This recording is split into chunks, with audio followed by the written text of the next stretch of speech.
বিসমিল্লাহির রহমানির রহিম। পরম করুণাময় ও অসীম দয়ালু আল্লাহর নামে শুরু।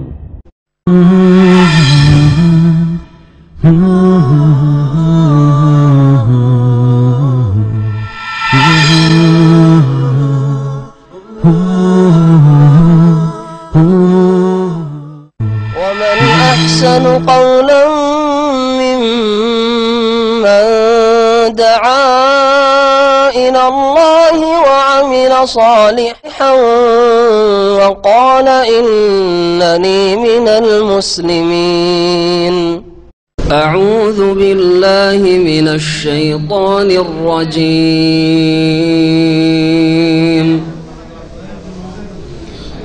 وإلى مدين أخاهم شعيبا قال يا قوم اعبدوا الله ما لكم من إله غيره ولا تنقصوا المكيال والميزان إني أراكم بخير وإني أخاف عليكم عذاب يوم محيط. ويا قوم أوفوا المكيال والميزان بالقسط ولا تبخسوا الناس أشياءهم ولا تعثوا في الأرض مفسدين. بقية الله خير لكم إن كنتم مؤمنين وما أنا عليكم بحفيظ. قالوا يا شعيب أصلاتك تأمرك أن نترك ما يعبد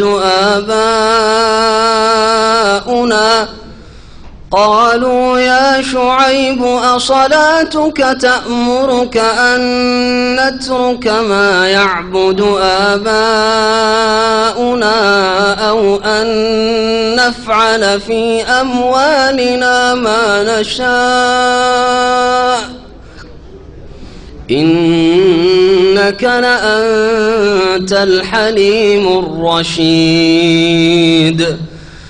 قال يا قوم أرأيتم إن كنت على بينة من ربي ورزقني منه رزقا حسنا وما أريد أن أخالفكم إلى ما أنهاكم عنه إن أريد إلا الإصلاح ما استطعت وما توفيقي إلا بالله عليه توكلت وإليه أنيب. ويا قوم لا يجرمنكم شقاقي أن يصيبكم مثل ما أصاب قوم نوح ويا قوم لا يجرمنكم شقاقي أن يصيبكم مثل ما أصاب قوم نوح أو قوم هود أو قوم صالح وما قوم لوط منكم ببعيد.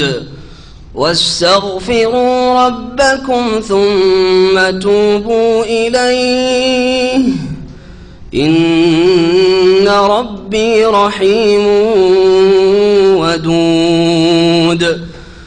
قالوا يا شعيب ما نفقه كثيرا مما تقول وإنا لنراك فينا ضعيفا ولولا رهطك لرجمناك وما أنت علينا بعزيز.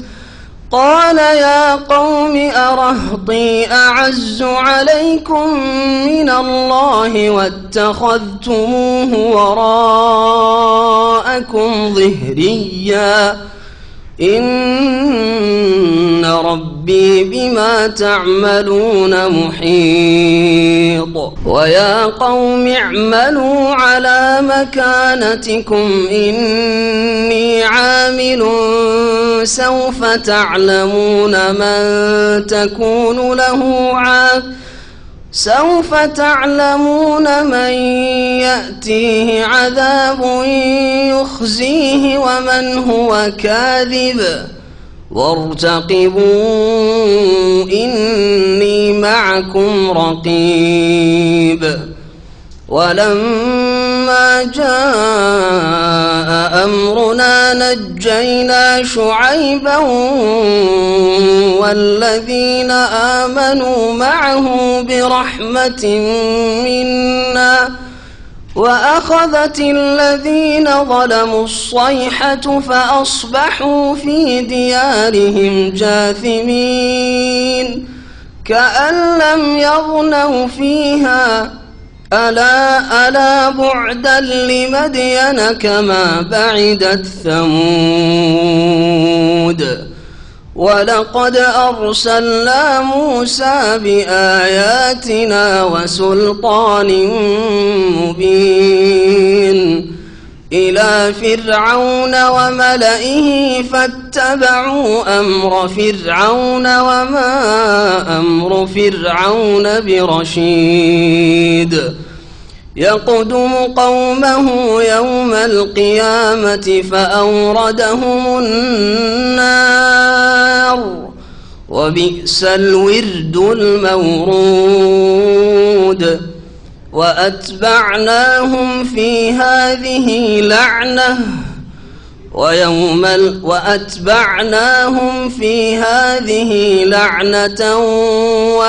القيامة بئس الرفد المرفود. ذلك من أنباء القرى نقصه عليك منها قائم وحصيد. وما ظلمناهم ولكن ظلموا أنفسهم فما أغنت عنهم آلهتهم التي يدعون من دون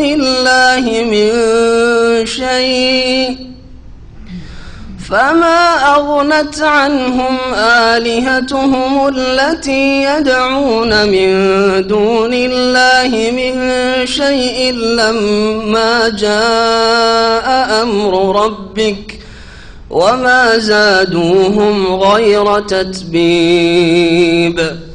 وكذلك أخذ ربك إذا أخذ القرى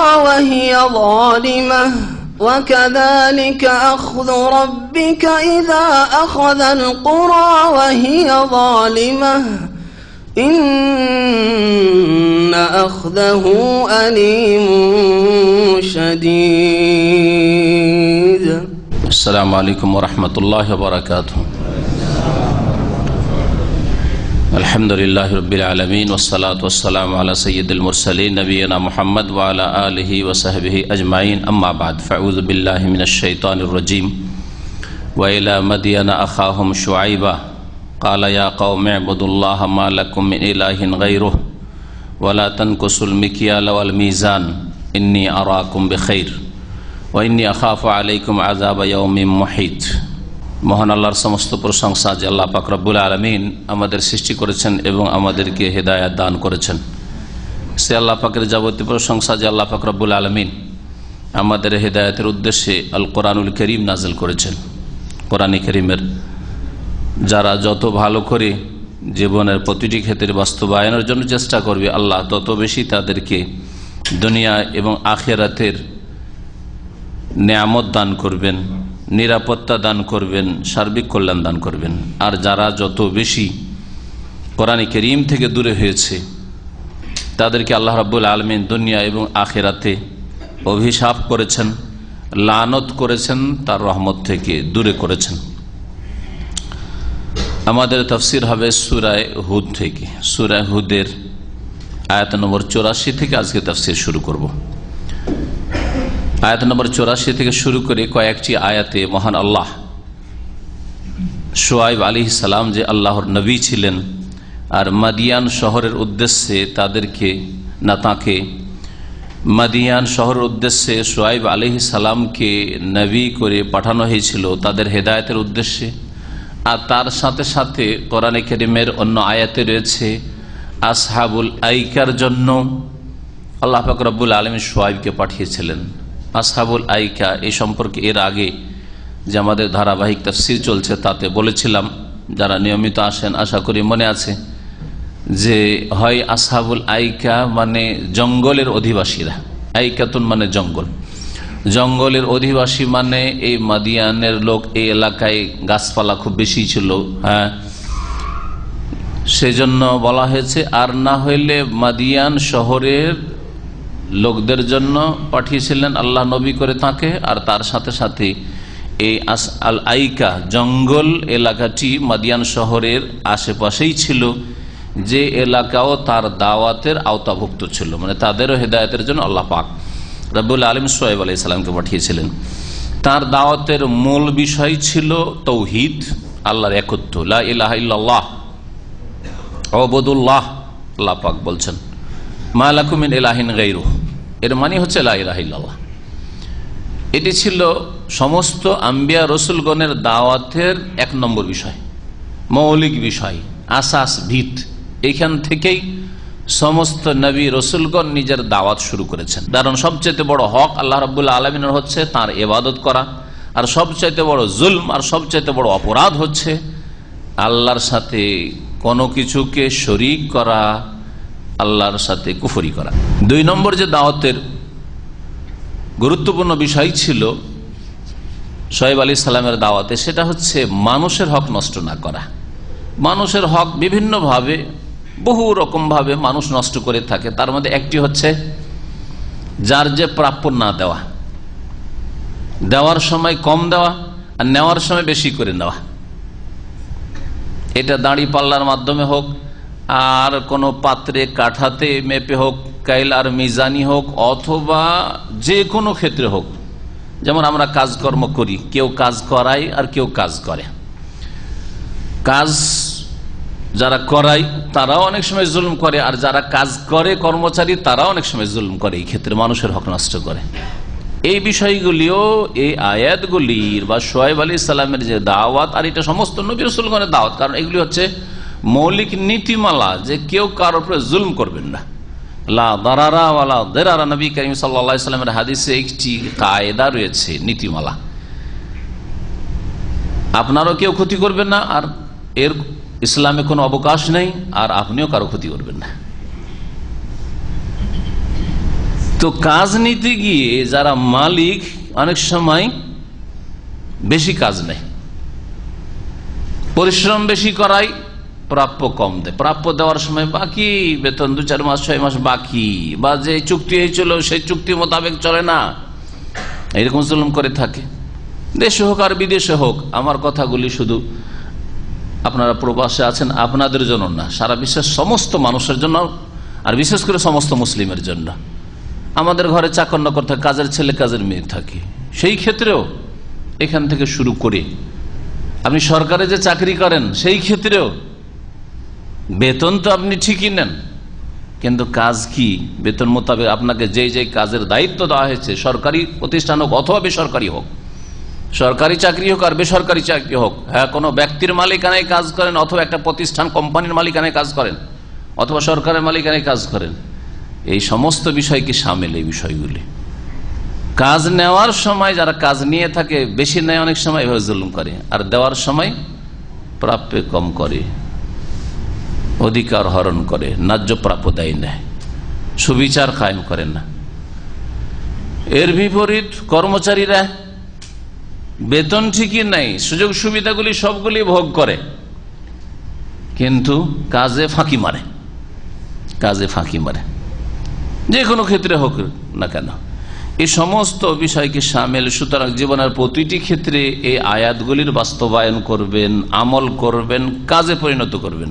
শুধু কিসসা কাহিনী শোনানোর উদ্দেশ্য নয় কোরআনে কারীমের, আর আমারও তাফসীরের উদ্দেশ্য কখনো এটা আমি রাখি না যে আপনাদেরকে কিসসা শোনাচ্ছি। আপনার আমার আল্লাহ পাক যেন ইসলাহ করার তৌফিক দান করেন। নিজেদের প্রথম সংশোধনের তৌফিক দান করেন, অন্যদের দোষ আমাদের নজরে পড়ে তার আগে যেন আমাদের নিজেদের দোষ নিজের নজরে বেশি পড়ে, যাতে করে আমরা নিজেদের সংশোধন করতে পারি, নিজেদেরকে ভালো মানুষ বানাতে পারি। এই দুটি বিষয় রয়েছে, একটা আল্লাহর হকের কথা আর একটি হচ্ছে মানুষের হকের কথা। আর এই দুটি মৌলিক বিষয়ে সবগুলি বিষয় চলে আসবে। আল্লাহর হকের ক্ষেত্রে যত ইবাদত বন্দেগী রয়েছে, আল্লাহর তাওহীদের বিষয় হোক, আর সালাতের বিষয় হোক, আর যাকাতের বিষয় হোক, সিয়াম রোজার বিষয় হোক, আর হজের বিষয় হোক, আর হেজাব পর্দার বিষয় হোক, আর যে কোনো বিষয় হোক না কেন, এরকম যে কোনো নেকির কাজ যেগুলি আল্লাহ করতে বলেছেন, যে ভালো কথা বলতে বলেছেন, ভালো কাজ করতে বলেছেন, আর সমস্ত অবাধ্যতা থেকে, নাফরমানি থেকে বেঁচে থাকে আল্লাহ পাক রব্বুল আলামিন। মানুষের হকের ক্ষেত্রে একটি এই বিষয় বলে সমস্ত বিষয় শামিল, কোন মানুষের হক নষ্ট করবেন না, কোন আল্লাহর হক নষ্ট করবেন না। এটাই তো দিন, দিনের সমস্ত বিষয়গুলি ঘুরে ফিরে এই দুটো বিষয় আসবে। আপনাকে যেসব কাজের আদেশ করা হয়েছে হয় আল্লাহর হকের সাথে সম্পৃক্ত, আর নয় মানুষের হকের সাথে সম্পৃক্ত। এই দুইয়ের ভিন্ন তৃতীয় কিছু নেই। আল্লাহ রাব্বুল আলামিন বলছেন ওয়াইলা মাদিয়ানা আখাহুম শুআইবান, আর আমি নবী করে পাঠিয়েছিলাম, ওয়া আরসালনা ইলা মাদিয়ানা, ওয়া ইলা আরসালনা, ওয়া ইলা মাদিয়ানা ওয়া আরসালনা, আর আমি আগের কথাগুলির উপর আত রয়েছে। আর আমি প্রেরণ করেছিলাম মাদিয়ান শহরের উদ্দেশ্যে, আখাহুম মাদিয়ানের অধিবাসীদের ভাই, গোত্রীয় ভাই, দিনী ভাই নয়, ধর্মীয় ভাই না, কারণ তারা ছিল কাফের মুশরিক। আর নবী শুআইব আলাইহিস সালাম ছিলেন মুওয়াহিদ মুসলিম মুমিন। আখাহুম তাদের ভাই মানে তাদের বংশীয় ভাই, তাদের বংশীয় ভাই শুআইবকে পাঠিয়েছিলাম নবী করে। কালা, আর তিনি দাওয়াত দিয়ে বলেছিলেন, ইয়া কওমে, হে আমার সম্প্রদায়, উবুদুল্লাহ, আল্লাহর ইবাদত করো তোমরা, মা লাকুম মিন ইলাহিন গায়রুহু, তোমাদের কোন সত্য উপাস্য নেই, গায়রুহু, তার ছাড়া। এই দুটি কথাতে ইতিবাচক আর নেতিবাচক বলা হয়েছে। যেমন লা ইলাহা ইল্লাল্লাহ, লা ইলাহা নেগেটিভ, যে আল্লাহ ছাড়া অন্যগুলোকে বাতিল করো, মগজ থেকে বের করো, কাজকর্ম থেকে শিরকি কাজকর্ম কথা বের করো। ইল্লাল্লাহ, আর আল্লাহ পাকের ইবাদত বন্দেগী প্রতিষ্ঠা করো, এটা হচ্ছে ইতিবাচক। ঠিক তেমনি উবুদুল্লাহ, এটা হচ্ছে ইতিবাচক, পজিটিভ। আল্লাহর ইবাদত করুন, নামাজি হন, বেনামাজি মুসলিম, আর সহিহ আকীদার দাবি করেন না। আপনার সহিহ আকীদা কোথায়? আপনি তো আল্লাহর ইবাদতই করেন না, নামাজই পড়েন না। খালি কবর মাজার পূজা থেকে মুক্ত হয়ে এক শ্রেণীর লোকেরা মনে করে যে আমরা জান্নাতের রাস্তায় আছি, অথচ নামাজ পড়ে না। আবার লজ্জাও লাগে না এই শ্রেণীর বেনামাজিকে আহলে হাদিস বলে পরিচয় দিত, সহিহ আকীদার লোক বলে পরিচয় দিত। নির্লজ্জ এরা এই অধিকার রাখে না যে আহলে হাদিস বলে পরিচয় দেবে। আহলে হাদিস বলে ওরাই পরিচয় দেবে যারা আকীদাতে বিশ্বাসও আহলে হাদিস, ইবাদত বন্দেগী তো আহলে হাদিস, মানুষের হকের ক্ষেত্রে আহলে হাদিস হওয়ার চেষ্টা করে, কোরআন এবং হাদিস অনুসরণের চেষ্টা করে। তাদের অধিকার রয়েছে আহলে হাদিস বলে পরিচয় দেওয়ার, তাদের অধিকার রয়েছে সালাফি বলে পরিচয় দেওয়ার, কারণ তারা সালাফে সালেহিন, সাহাবায়ে কেরাম, তাবেঈন, তাবা তাবেঈন, তাদের অনুসরণ করে। আইম্মা আরবা, চারজন ইমামেরই অনুসরণ করে, একজনকে ধরে বসে না অন্ধভাবে। সমস্ত আইম্মা, এছাড়াও বহু আইম্মা কেরামরা রয়েছেন, মুহাদ্দিসিন হোক আর ফুকাহা হোক, তাদের সকলের অনুসরণ করে ভালো কাজে, ভালো কথায়। উবুদুল্লাহ ইতিবাচক, আল্লাহর ইবাদত তাহলে করতে হবে। মা লাকুম মিন ইলাহিন গায়রুহু নেগেটিভ, তার কোন সাথে অন্য কোন উপাস্য নেই, তোমাদের তার ছাড়া, আল্লাহ ছাড়া আর কোন সত্য উপাস্য নেই। তাহলে অন্যের উপাসনা যদি করো, অন্য কিছুর যদি পূজা করো, সেগুলো হচ্ছে বাতিল, বাতিল সেগুলি। যালিকা বিআন্নাল্লাহু আল হক ওয়া আন্না মা ইয়াদউনা মিন দুনিহিল বাতিল। সূরা লুকমানে আল্লাহ পাক বলেছেন, শুনে রাখো যে আল্লাহ হচ্ছেন হক, মাবুদ, সত্য মাবুদ, আর আল্লাহ ছাড়া অন্য যে সবের পূজা করছো, উপাসনা করছো, ডাকছো, আহ্বান করছো, হরে রাম হরে কৃষ্ণ করছো, ইয়া গাউসুল আজম আর ইয়া গরিব নওয়াজ করছো, খাজাকে আর জিলানিকে, এগুলি হচ্ছে বাতিল। ওয়া আন্না মা ইয়াদউনা মিন দুনিহিল বাতিল। ওয়ালা তানকুসুল মিকিয়াল ওয়াল মিজান, আর তোমরা মাপে আর ওজনে কম করিও না। মিকিয়াল কাইল বলা হয় কাঠা পাত্রে মাপা, পাত্রে মাপা। আগের যুগে ধান মাপতো আমরা দেখেছি, আড়িতে, আড়ি বুঝেন, বুঝেন তার মাশাআল্লাহ বুঝছেন, ধামা বুঝেন, কাঠা বুঝেন, কাঠাতে মহিলারা চাল আজ পর্যন্ত আমাদের সমাজে এখন বেতের কাঠা যদি শেষ হয়ে যায়, পাওয়া যায় না, হয়তো না থাকে, তো দেখবেন টিনের আছে বা কিছুর আছে, একটা আছে, হ্যাঁ, বা গ্লাসে করিয়ে দিচ্ছে, লেপে দিচ্ছে। এটা কাইল বলা হয় আরবিতে, কাইল, মাপা। খাদ্যদ্রব্য সাধারণত নবী সাল্লাল্লাহু আলাইহি ওয়াসাল্লামের জামানায় দাঁড়ি পাল্লা ওজন হতো না, আজকাল সবকিছু দাঁড়ি পাল্লা, স্বর্ণ চাঁদি হীরা মণিমুক্তা থেকে শুরু করে আর ধান চাল শাক সবজি সবকিছু ওজন ওজন ওজন, দাঁড়ি পাল্লা না, দাঁড়ি পাল্লা ওজন হইতো না সব। আর মিজান ওজন থেকে, ওজন যেগুলো দাঁড়ি পাল্লা দিয়ে ওজন করা হয়, মিজান তারাজুকে দাঁড়ি পাল্লাকে বলা হয়। জি, তো তোমরা দাঁড়িও মারবে না। হ্যাঁ, দাঁড়ি মারা দুই রকম হয়ে থাকে। হ্যাঁ, এক হচ্ছে নেওয়ার সময় বেশি করে, যখন আপনি নিচ্ছেন, কিনে নিচ্ছেন কারো কাছে, বেশি বেশি করে ঝুঁকিয়ে নিচ্ছেন একবারে। আর যদি আপনি কাঠাতে মাপেন, আর এসব পাত্রে মাপেন, তো একবারে খাড়া করে নিচ্ছেন, খাড়া করে নিচ্ছেন। আর যখন দিচ্ছেন বরাবর করে নামিয়ে নামিয়ে ফেলছেন, যে বরাবর কোন রকম বরাবর করে দেন, একটু কম দেওয়ার চেষ্টা। 5 কিলো চাউল কিনে দেখেছি, আধা কিলো থেকে 1 কিলো কমে যায়। এককালে ছোটকালে বাজারে গিয়েছি, দেখেছি চাউল কিলো 5 কিলো কিলো, বাড়ি গিয়ে মাপলে 4 কিলো থেকে 4.5 কিলো হয়। 4.5 কিলো খুব বেশি যদি হয়, তাহলে কিভাবে দাঁড়িয়ে মারে চিন্তা করেন। তারপরে মজার কথা, ভিজিয়ে নিয়ে আসে। হ্যাঁ, এটাও এর সামিল, সোহেব আলাইহিস সালামের দাওয়াতের সামিল। আর সমস্ত আম্বিয়া রাসূলগণের দাওয়াত ছিল, জুলুম করে না। হ্যাঁ, ভিজিয়ে নিয়ে আসে না। পাট বিক্রি করতে যে পাটে পানি ঢালছে, পানি ছিটাচ্ছে, পাটের গাঁট বাঁধার সময় পানি ছিটিয়ে ছিটিয়ে ভিজাচ্ছে, কারণ আজকে আসবে কেনার জন্য আসবে, আগে কথা করে নিয়েছে, কারণ জানে সবগুলি খুলে খুলে এখন বাঁধা শুরু করেছে, ভিজিয়ে ভিজিয়ে। সুবহানাল্লাহ, মান গাশশানা ফালাইসা মিন্না। নবী করিম সাল্লাল্লাহু আলাইহি ওয়াসাল্লাম বলেছেন, যারা আমাদের সাথে ধোঁকাবাজি করে এইরকম ব্যবসা বাণিজ্যের ক্ষেত্রে, আদান প্রদানের ক্ষেত্রে, তারা আমার উম্মতের লোক না, আমার দলের লোক না। নবী সাল্লাল্লাহু আলাইহি ওয়াসাল্লাম বারাত প্রকাশ করেছেন, সম্পর্ক ছেদের ঘোষণা করেছেন যে এরা আমার লোক নাই। কিয়ামতের দিনে যখন বলবে নবী করিম সাল্লাল্লাহু আলাইহি ওয়াসাল্লাম, তোমরা আমার লোক নাও, যাও এখানে হাউজে কাউসার থেকে বিতাড়িত মরদুদ, যাও এখানে শাফাত থেকে দূরে চলে যাও, তখন কি অবস্থাটা হবে? একটু ভয় লাগে না? ইন্নী আরাকুম বিখাইর, শুআয়ব আলাইহিস সালাম বলছেন, নিঃসন্দেহে আমি তোমাদেরকে খুব ভালো অবস্থায় দেখছি, খুব সুখে আল্লাহ রেখেছেন। ইন্নী আরাকুম বিখাইর, খুব সচ্ছলতায় দেখছি।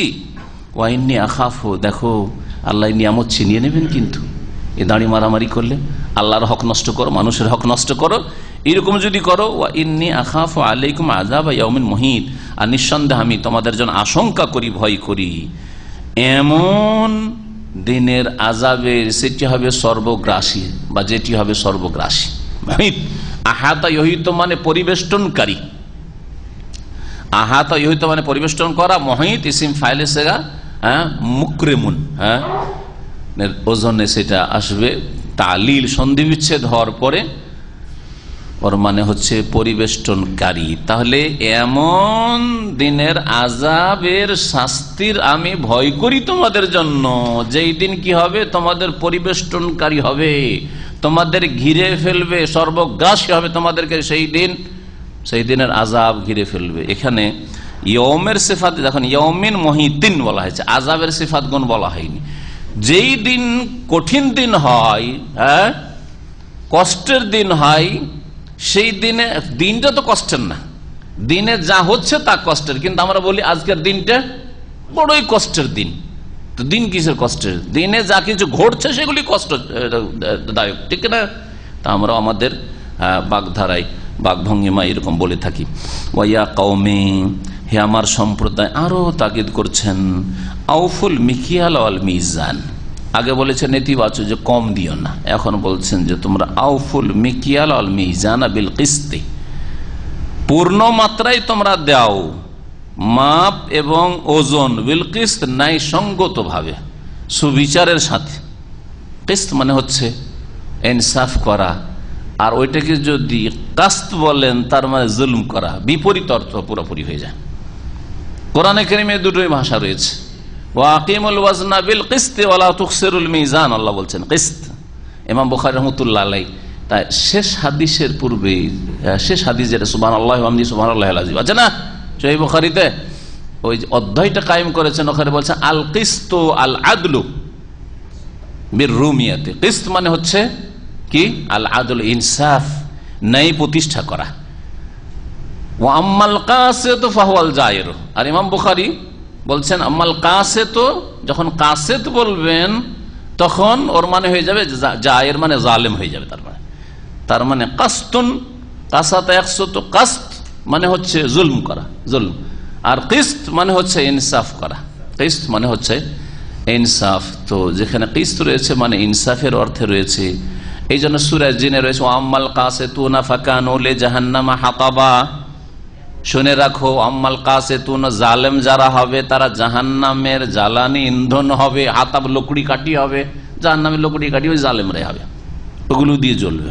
ওয়ালা তাবখাসুন নাস আশিয়াহুম, আর তোমরা মানুষকে তাদের প্রাপ্য দেওয়ার সময় তাদের প্রাপ্য বস্তুগুলি, আশিয়া আহম মানে তাদের প্রাপ্য বস্তুগুলি, সেই অনের বহু বচন আশিয়া, তাদের প্রাপ্য বস্তুগুলি, মানুষকে তাদের প্রাপ্য বস্তুগুলি কম দিও না।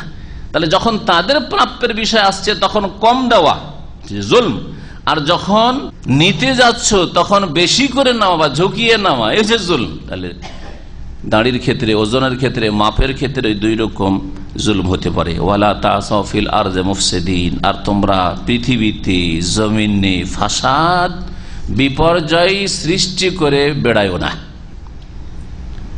তাসাউ মানে হচ্ছে ফাসাদ সৃষ্টি করা, আর মুফসিদিন ওর তাকিদ, মুফসিদিন হাল, দুটো আলাদা আলাদা শব্দ কিন্তু অর্থ একই দিয়ে তাগিদ করা হয়েছে যে খবরদার তোমরা কোন রকমের বিপর্যয়, বিশৃঙ্খলা, অশান্তি, ফাসাদ সৃষ্টি করিও না।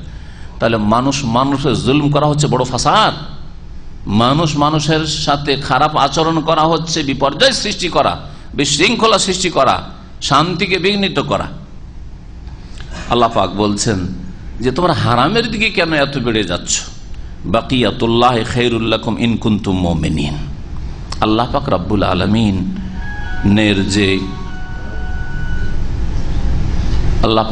আলামিনের যে অবশিষ্ট নিয়ামত রয়েছে, বাকিয়াতুন মানে অবশিষ্ট, আল্লাহ পাক রব্বুল আলামিনের অবশিষ্ট নিয়ামত মানে কি? এর তাফসীর হচ্ছে আসল মুনাফা,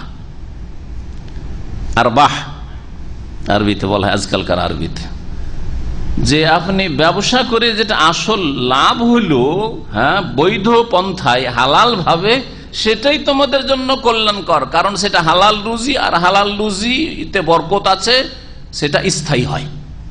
আর হারাম পয়সা স্থায়ী হয় না, হারাম পয়সা স্থায়ী হয় না। হারাম পয়সা অনেক অঙ্কে আসে, কিন্তু কোন দিক দিয়ে যে বেরিয়ে যায় বালা মুসিবত আর বিপদ আপদে, যে আপনি হদিশ পাবেন না যে কোথায় গেল। মনে করলেন অনেক টাকা ইনকাম করলাম, কিন্তু টাকা আপনি হয়তো ভোগ করতে পারলেন না, অথবা আপনাকে যদি আল্লাহ একটু ঢিল দিয়ে দেন, ইস্তেদরাজ করেন, যেটাকে বলা হচ্ছে আল্লাহ ছাড় দেন, ছেড়ে দেন না। দুনিয়াতে হয়তো আল্লাহ আপনাকে ছেড়ে দিলেন, খুব সুখের জীবন, হারাম খেয়ে খেয়ে সুদ আর ঘুষ আর বেঈমানি আত্মসাৎ করে চলে গেল, কিন্তু আপনার ছেলে মেয়েরা এই হারাম পয়সা ভোগ করতে পারবে না, আল্লাহ ধ্বংস করে দেবেন। এর কুপ্রভাব আপনার ছেলে মেয়েদের উপর পড়বে, তাদের সততা ঈমান আমলের উপর পড়বে, তাদের আখলাক চরিত্রের উপর পড়বে, তাদের জীবনযাপনের উপর পড়বে, তাদের শরীর স্বাস্থ্যের উপর পড়বে, সবকিছুর পড়বে, দেশের উপর পড়বে। এই জন্য যে দেশে যত বেশি হারাম খাওয়া হয়, যে দেশে যত বেশি সুদ চলছে, যে দেশে যত বেশি ঘুষ চলছে, সে দেশে তত বেশি আযাব আল্লাহ রাব্বুল আলামিনের। ভালো করে মনে রাখবেন, এতে কোনো সন্দেহ নেই, আল্লাহর আযাব এগুলি। আল্লাহ পাক রব্বুল আলামিন যে অবশিষ্ট রেখেছেন, যে কেনা বেচা করলে, ব্যবসা বাণিজ্য করলে করে যে লাভটা হইলো হালাল তরিকাতে, সেটাই তোমাদের জন্য কল্যাণকর, কারণ এতে বরকত রয়েছে। ইন কুনতুম মুমিনিন, তোমরা যদি সত্যিকার অর্থে মুমিন হও তাহলে এই কথা বিশ্বাস করো এবং এই অনুযায়ী চলো। ওমা আনা আলাইকুম বিহাফিজ, আর আমি শুআয়ব আলাইহিস সালাম বলছে, আমি তোমাদের পাহারাদার নাই, আমি তোমাদের রক্ষক না যে রক্ষী বাহিনীর কাজ করবো, তোমাদের সবসময় পাহারা দেবো যে কে কম দিচ্ছ, কে বেশি দিচ্ছ, কে ঠিক দিচ্ছ ধরবো। এটা কোনো সরকারও করে পারে না। যদি দেশের লোকেরা উঠে পড়ে লাগে দুর্নীতির জন্য, পাপের জন্য, অপরাধ করার জন্য, তো কতক্ষণ সামলাবে, কতক্ষণ সামলাবে? আল্লাহ ছাড়া কেউ সামলাতে পারে না। কিছুটা হয়তো সামলাবে যদি সত্যি আন্তরিকতা থাকে, সততা থাকে, কিন্তু কতটা সামলাবে? এই জন্য জনগণকে ভালো হইতে হবে। জনগণ ভালো হলে শাসক গোষ্ঠী ভালো হবে, জনগণ ভালো হলে যারা ওপরে যাচ্ছে ভালো হবে। আপনার 5টা ভাই যদি ভালো হন, তো 5টা ভাই আজকে ছোট থেকে যদি ভালো হন, তো এই 5 ভাই তো এককালে গিয়ে আবার ছেলে মেয়েদের বাবা হবে। তাহলে না সেই পরিবারগুলি ভালো হবে। 5 ভাই 5টা ভাগে 5টা বাড়ি হইলো আর 5টা পরিবার গঠন হইলো বিবাহ শাদীর পরে। তা আপনারা ছোট থেকে যদি ভালো না হন তাহলে কি করে আপনাদের পরিবারগুলি ভালো হবে? কখনো ভালো হবে না। আল্লাহ রাব্বুল আলামিন এই বিষয়টি যে মানুষের হকের ক্ষেত্রে কম না করা, বেঈমানি না করা, নেওয়ার ক্ষেত্রে বেশি আর দেওয়ার ক্ষেত্রে কম করে দেওয়া, এটি যে চরম অপরাধ, এটার গুরুত্ব জানা যায় একটি সূরা থেকে, যেই সূরা স্পেশালি আল্লাহ এই নাম দিয়ে নাজিল করেছেন, সূরাতুল মুতাফফিফিন। আম্মা পারা সূরা, ওয়াইলুল লিল মুতাফফিফিন, দুর্ভোগ, সর্বনাশ, ধ্বংস দুনিয়া আখিরাতে ওই সব লোকদের জন্য যারা দাঁড়ি মারে। তাতফিফ মানে কম করে দেওয়া, মানুষের অধিকার নষ্ট করে। ওয়াইলুল লিল মুতাফফিফিন, আল্লাহ বলছেন কারা তারা মুতাফফিফ, আল্লাযীনা ইয়াক্তালু আলান নাসি ইস্তাওফুন, তারা কারা জানো? যখন তারা মেপে নেই। ইখতিয়াল মানে নেওয়া, মেপে নেওয়া। মেপে একজন লোক বিক্রি করতে আসলো, চলো ঠিক আছে আমি ওজন করছি, আপনি ওজন করে নিচ্ছেন, কিন্তু মাল ওই বিক্রেতা যে বিক্রি করছে তার মাল আপনি বড় ব্যবসায়ী, ছোট ছোট ব্যবসায়ী গ্রামগঞ্জ থেকে 2-4 মণ 5 মণ করে ধান নিয়ে আসছে, আর মেপে মেপে নিচ্ছেন আপনি, যে কোনো সামান নিয়ে আসছে। আপনি হোলসেল ব্যবসা করেন বা বড় ধরনের ব্যবসায়ী, নিচ্ছেন। ইযাক্তালু আলান নাস, মানুষের কাছ থেকে যেন মেপে নেই, ইস্তাওফুন, পূর্ণ মাত্রায় নেই, একবারে ঝুঁকিয়ে ঝুঁকিয়ে, তখন একটু কম করে না। ওয়াইযা কালুহুম আও ওয়াজানুহুম ইখসিরুন, আর যখন মেপে দেই, কাইল মানে মেপে দাও, আবার কালুহুম ওদেরকে মেপে দেয় যখন, আও ওয়াজানু অথবা ওদের দাঁড়ি পাল্লা ওজন করে দেয়, ইখসিরুন তখন কম করে দেয়। আলা ইয়াযুন্নু, তাদেরকে বিশ্বাস নেই, আন্নাহুম মাবউসুনা লিয়াউমিন আযীম, যে তাদেরকে উত্থিত করা হবে, উঠানো হবে মরার পরে, লিয়াউমিন আযীম, সেই মহাদিবসে, ইয়াউমা ইয়াকুমুন নাসু লিরাব্বিল আলামিন, যেদিন সমস্ত মানুষকে রব্বুল আলামিন আল্লাহ পাকের সামনে দাঁড়াতে হবে, জবাবদিহি করতে হবে। একটু ভয় লাগে না? সুবহানাল্লাহ, কত তাসির রয়েছে কোরআনে কারীমের আয়াতে, কত এর প্রতিক্রিয়া রয়েছে। যদি একজন মুসলিমের অন্তরে সামান্যতম ঈমান থাকে, তাহলে এই আয়াতগুলি যথেষ্ট তার ইসলামের জন্য, সংশোধনের জন্য।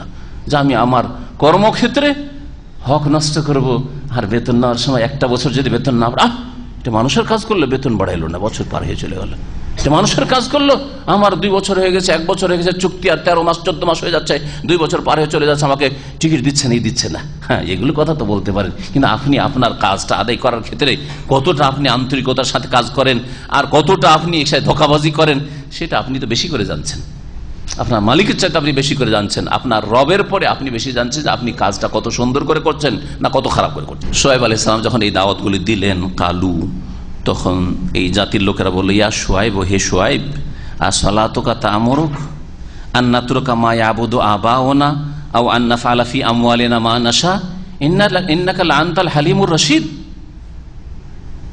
এই কাফের জাতি, এই জালেম জাতি, দাড়ি মারা জাতি বলছে, ইয়া শুআইব, হে শুআইব, আসসালাতুকা তা'মুরুক, তোমার নামাজ কি তোমাকে এই হুকুমই দিচ্ছে? সালাতুকার একটা অর্থ করে নিতে পারে সালাত, তাহলে বোঝা গেল যে প্রত্যেক নবীদের জামানায় কি ছিল? সালাত, নামাজ এর ইবাদত ছিল, রুকু সেজদার ইবাদত ছিল, আল্লাহকে সেজদা তারা করতেন। নামাজি মানুষ, তোমার নামাজ কি এটাই শেখায় নাকি? যেমন আজকাল এক শ্রেণীর বেদিন গুলো বলে, তোমার দাড়ি এটাই শিখেছে, একটু যদি খারাপ করে গাড়ি চালান অথবা একটা ভুল করেই দেন, ভুল হয়ে গেছে, তোমার দাড়ি এটাই শিখালো তোমাকে। দাড়ি নিয়ে শুরু করে তখন ঠাট্টা, বিদ্রুপ আর উপহাস আর হেও করা। হ্যাঁ, যদি ওই রকমই যদি ঢিলাঢালা পোশাক পরে থাকেন, এই আল খাল্লা আপনার জুবাইটাই শিখেছে আপনাকে। যদি আপনি নামাজি ধার্মিক হন, তো নামাজ রোজা এটাকে আপনাকে এটাই তালিম দেয় নাকি? এই ধরনের কথা বলে, অথচ তারা এর চেয়ে বড় বড় অপরাধ করছে, এর চেয়ে বড় বড় অপরাধ, রাত দিন কত যে অপরাধ করছে। কিন্তু ভালো মানুষের একটু যদি ভুল হয়েও যায়, তাহলে কোন রকমের ছাড় দিতে চায় না, ঠাট্টা উপহাস করে বলছে। সালাত মানে সালাত, নামাজও হইতে পারে। সালাতের একটি তাফসীর এক তাবেঈ থেকে বর্ণিত, সালাত মানে তেলাওয়াত, তোমার তেলাওয়াত। এই যে তুমি আল্লাহর কিতাব পাঠ করছো, তোমার এই কিতাব পাঠ করা, তেলাওয়াত পড়া কি এই শিক্ষা দেয়? এটাই শিখেছো তুমি?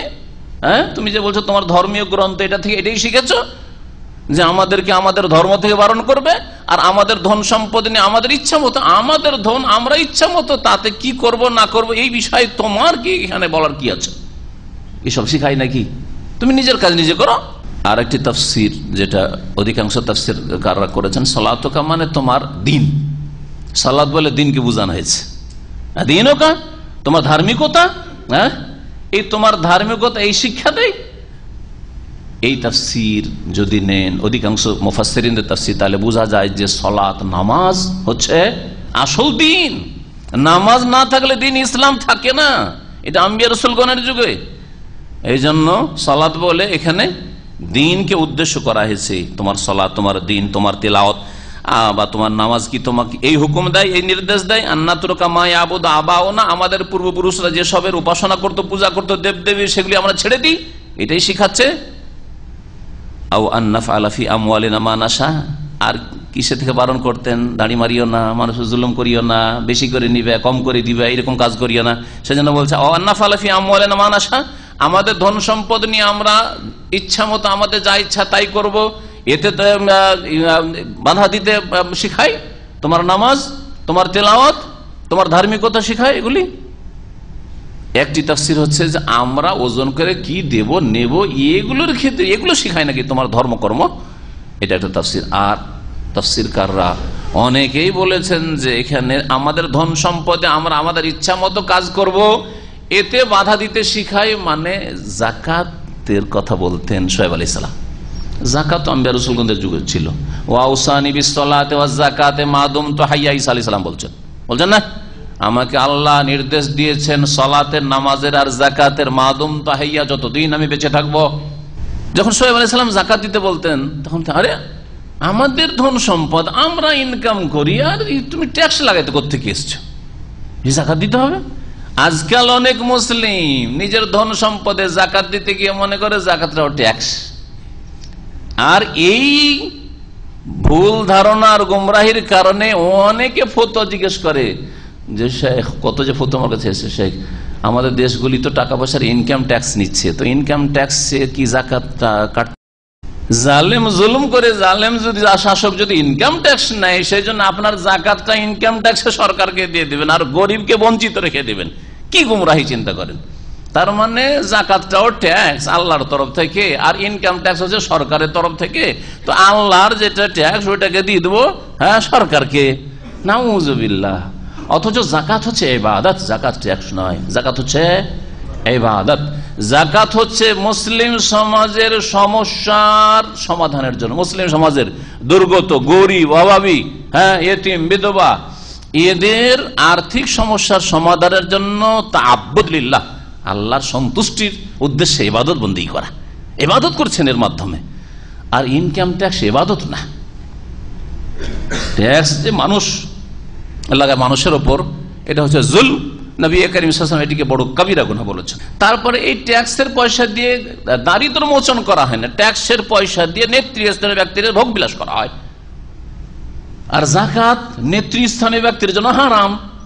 বরং যে নিজের সংসার নিজের ইনকাম দিয়ে কোন রকম চালিয়ে নিতে পারছে তার জন্য হারাম যাকাত। চিন্তা করতে পেরেছেন? তাহলে বোঝা গেল যে যাকাত আর এই ট্যাক্সে আসমান জমিনের পার্থক্য রয়েছে। ইন্নাকা লা আনতাল হালিমুর রশিদ, নিঃসন্দেহে তুমি তো মনে হচ্ছে যে বড় সহিষ্ণু, হালিম আর রশিদ, আর খুব ভালো মানুষ, সাধু মানুষ। রশিদ ঠাট্টা করে উপহাস করে শুআয়ব আলাইহিস সালাম বলছে তুমি তো বড়ই সবুরদার মানুষ, হালিম সহিষ্ণু মানুষ, আর বড়ই তুমি ভালো মানুষ। তাআলা ইয়া কওমে, শুআয়ব আলাইহিস সালাম বলে হে আমার সম্প্রদায়, আর আয়াতুম ইন কুনতু আলা বাইয়িন, আচ্ছা বলো তো আমি যদি স্পষ্ট দলিল প্রমাণের উপর প্রতিষ্ঠিত থাকি, মির রব্বি, আমার প্রতিপালকের পক্ষ, রবের পক্ষ থেকে স্পষ্ট দলিল প্রমাণ, অর্থাৎ আমার কাছে ইলম রয়েছে, জ্ঞান রয়েছে, দিনের জ্ঞান ভিত্তিক কথা বলছি, না জেনে কথা বলছি না।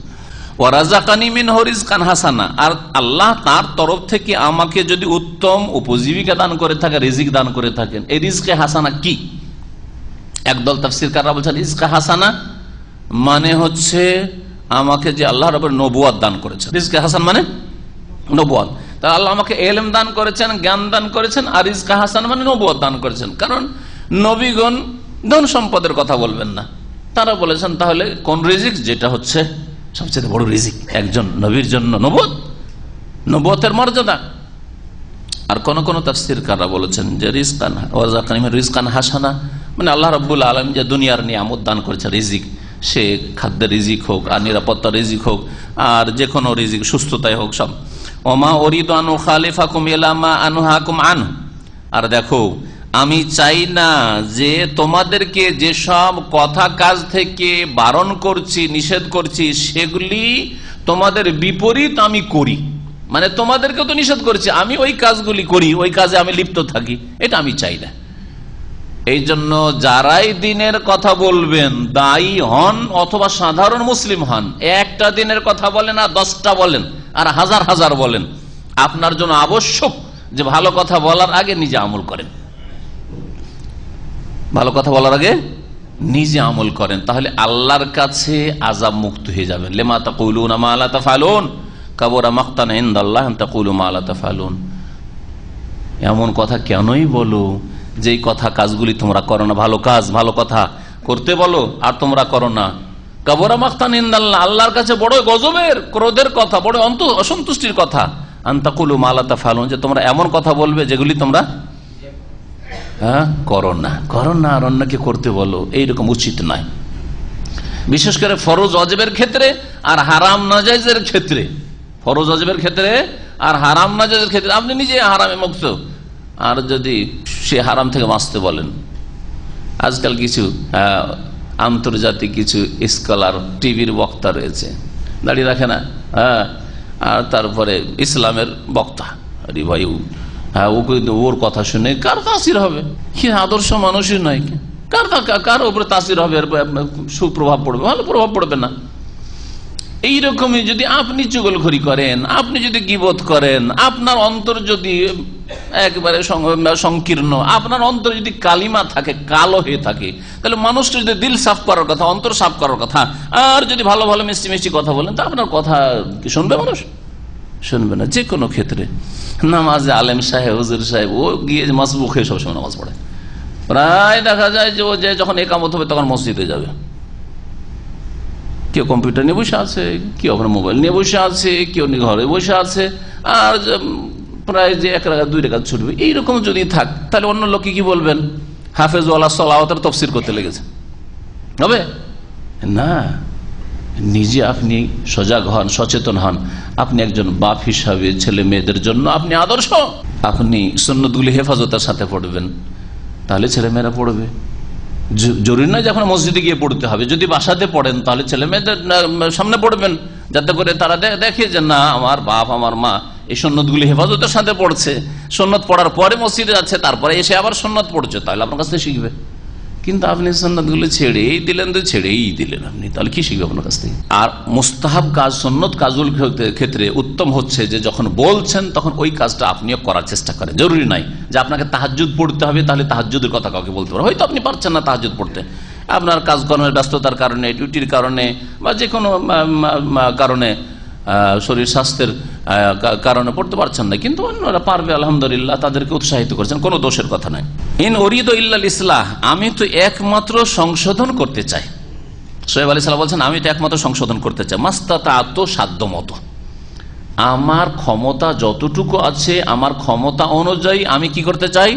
সংশোধন করতে চাই। যারা সংশোধন করে তারাই আল্লাহর আযাব থেকে বাঁচতে পারে।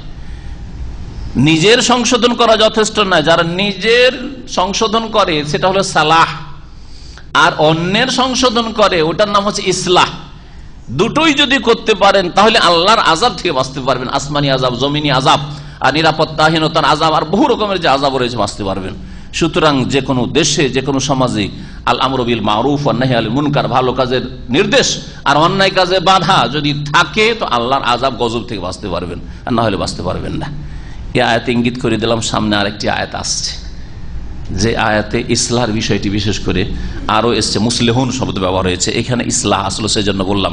সুতরাং নিজে শুধু সৎ হওয়া যথেষ্ট নয়, আপনি মুসল্লি, আপনার বিবি মুসল্লিয়া, মাশাআল্লাহ, স্বামী স্ত্রী তো নামাজ পড়েন, মেয়ে আর পর্দাও করে আপনার স্ত্রী, কিন্তু আপনার যুবতী মেয়েদেরকে কলেজ ইউনিভার্সিটিতে সহশিক্ষায় পড়ান, বেহায়া বেপরদায় ঘোরাফেরা করে, তাদেরকে মাশাআল্লাহ মোবাইল দিয়ে রেখেছেন, আর সব ফ্যাসিলিটি সেই মোবাইলে আছে, ফেসবুক আছে, এ আছে, সে আছে, সব আছে, এইরকম করে দিয়েছেন, ফ্রি ছেড়ে দিয়েছেন। আর আজকালকার যুবক উপযোগী চলতে হবে। আর তারপরে আপনার ছেলেরা সাবালক হলো, নামাজ শিখালেন না, নামাজ পড়ালেন না, আল্লাহ হেদায়েত করবে, শুধু হেদায়েতের দোয়া করে যথেষ্ট হয়ে গেল আপনার জন্য। আমরাও 30-40 বছর বয়সে নামাজ ধরেছি, তো আমাদের ছেলেরা যখন বুঝবে তখন নামাজ ধরবে। এইরকম আজকাল অধিকাংশ মুসলিমদের অবস্থা, যে চাপ সৃষ্টি করে কাজ হবে না, যখন এরা ছেলেরা বুঝবে, একটু বয়স হবে, তখন নামাজটা ধরবে। আল্লাহ হেদায়েত করুক, দোয়া করা আর আশা করা যে হ্যাঁ নামাজ ধরে নেবে আর দিনদারি শুরু করে দিবে, এই আশাতে বসে আছেন। আল্লাহর আযাব থেকে আপনার পরিবার মুক্ত না, আপনিও মুক্ত না, আপনার বাড়িও মুক্ত না, আপনার ধন সম্পদ মুক্ত না। কারণ আপনি, আপনার মধ্যে সালাহ আছে, ইসলাহ নেই। নিজেকে ভালো করেছেন, অন্যকে ভালো করার চেষ্টা করেননি, আপনার আপনজন ঘরে যারা আছে তাদেরকে ভালো করার চেষ্টা করেননি, সুতরাং আল্লাহর আযাব আসবে। ওমা তৌফিক ইল্লা বিল্লাহ, এবং আমার কোনো ক্ষমতা তৌফিকও নাই ইল্লা বিল্লাহ, আল্লাহ ছাড়া। তৌফিক মানে কোনো কাজ যে সফলতা লাভ করা, কোনো কাজ করতে শক্তি সামর্থ্য হওয়া। আল্লাহ যদি ক্ষমতা না দেন তো আমার কোনো ক্ষমতা নেই। আমার ক্ষমতা আছে হরকত করা, নড়াচড়া করা, কিন্তু নড়াচড়া করে রেজাল্ট হাসিল করা এটা আল্লাহর ক্ষমতা, এটা হচ্ছে তৌফিক।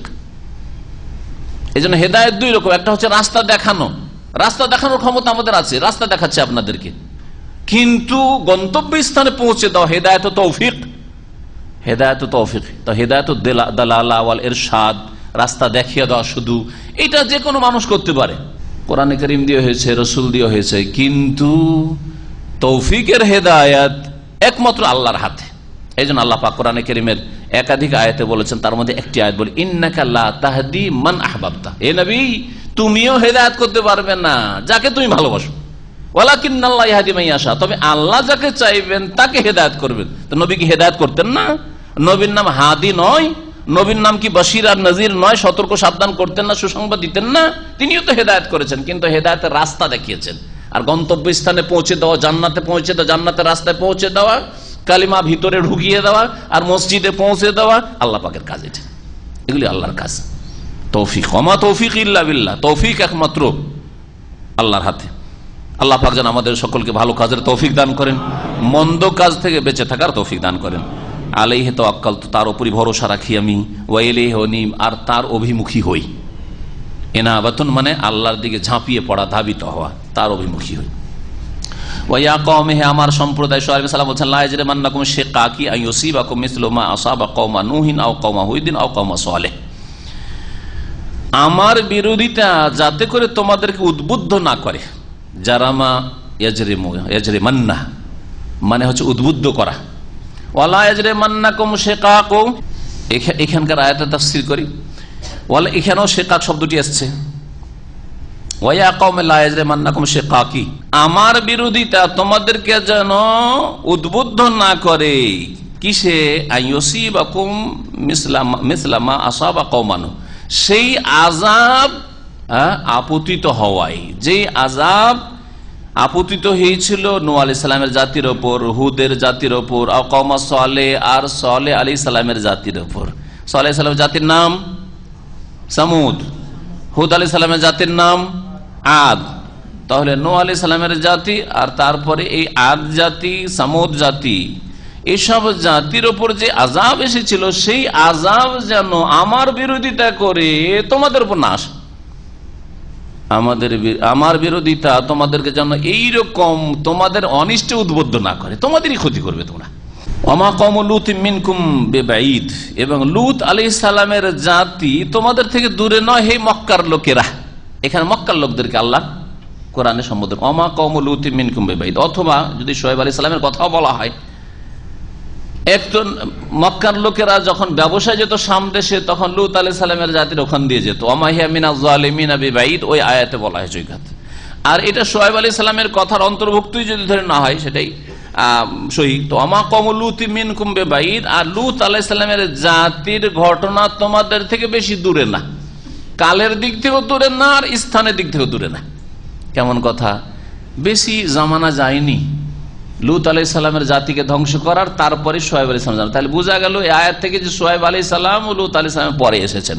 শুআয়ব আলাইহিস সালামের জামানা হচ্ছে লূত আলাইহিস সালামের পরে। ওমা কওমু লূতিন মিনকুম বিবাঈদ, দেখো কিছুদিন আগে লূতের জাতিকে আল্লাহ কিভাবে ধ্বংস, উল্টে পাল্টে রেখে দিয়েছেন, আল্লাহ ধ্বংস করেছেন, কি শাস্তি দিয়েছেন, আর পাথরও বর্ষণ করেছেন, কত আযাব দিয়ে আল্লাহ রাব্বুল আলামিন ধ্বংস করেছেন, নিশ্চিহ্ন করেছেন। তো এদের সময়কালটাও দূরে না আর স্থানটাও দূরে না, কারণ শোয়েব আলাইহিস সালামের এলাকা মাদিয়ান থেকে লুত আলাইহিস সালাম এলাকা যে মৃত সাগর সদ্দুম, যেটা মৃত সাগরের একটা অংশে পরিণত হয়েছে, সেটাও কাছে।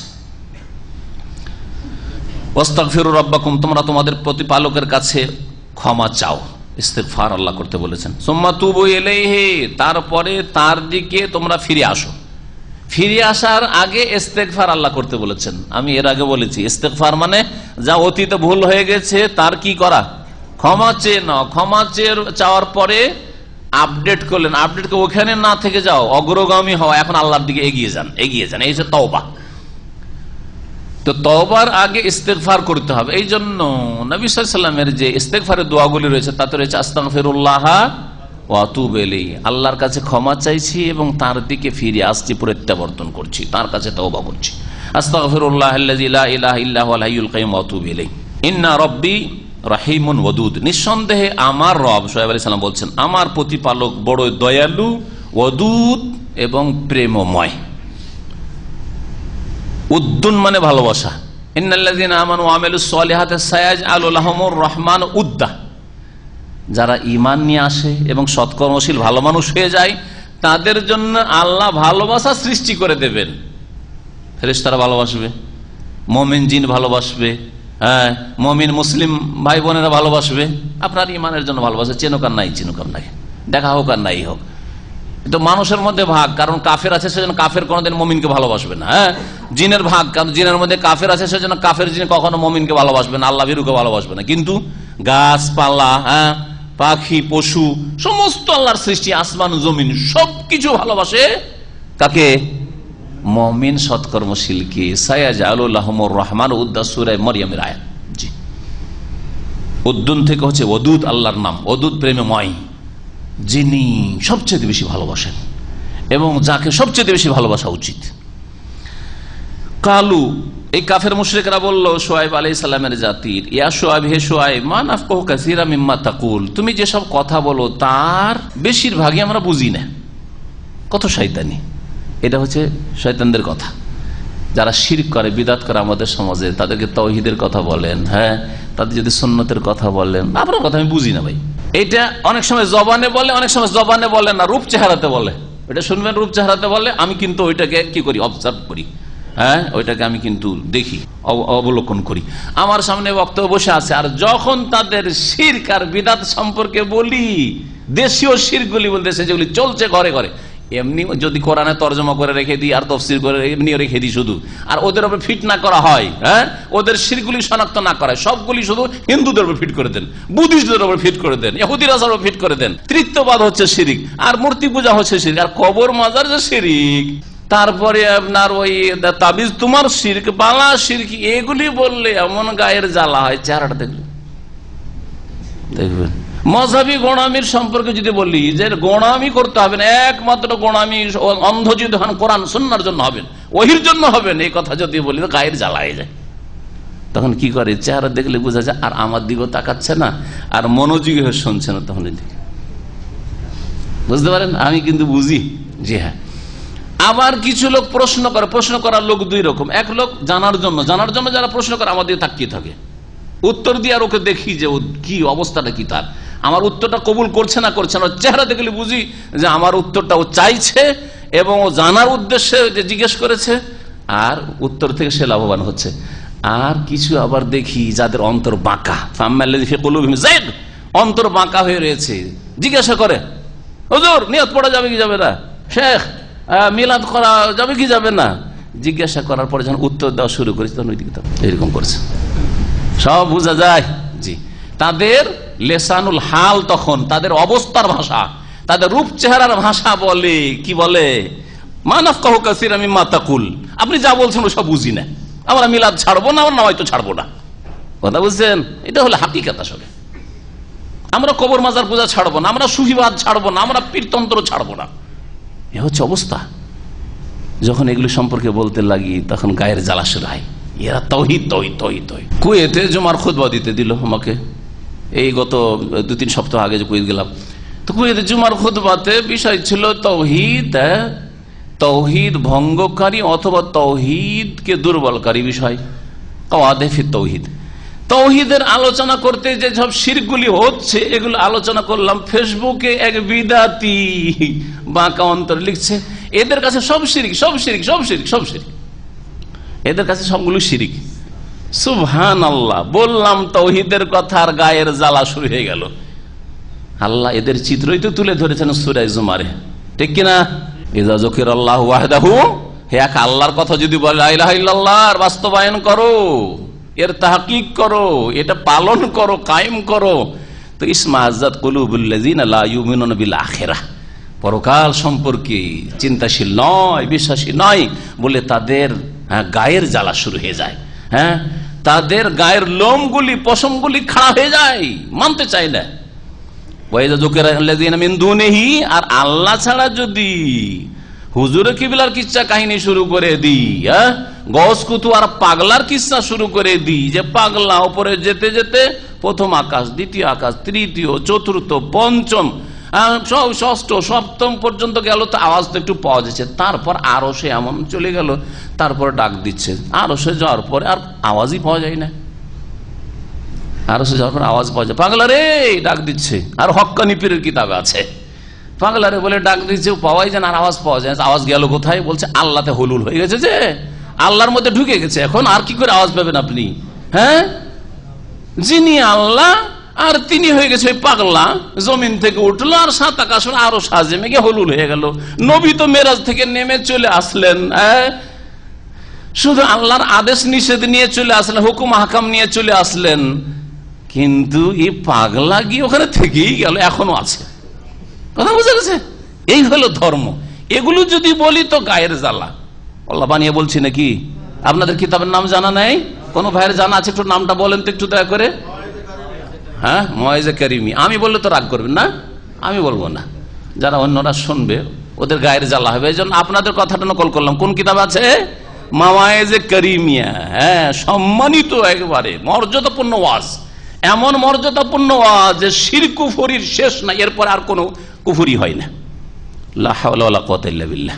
তো সব জাতি যারা অবাধ্য জাতি, শিরক কুফরিতে লিপ্ত জাতি, এরা এই ধরনের ভাষায় বলেছে, ইয়া শুআয়ব, হে শুআয়ব, মা নাফকাহু কাসীরাম মিম্মা তাকুল, তুমি যে সব কথা বলো তার অধিকাংশ আমরা বুঝি না। কি বলো বুঝি না।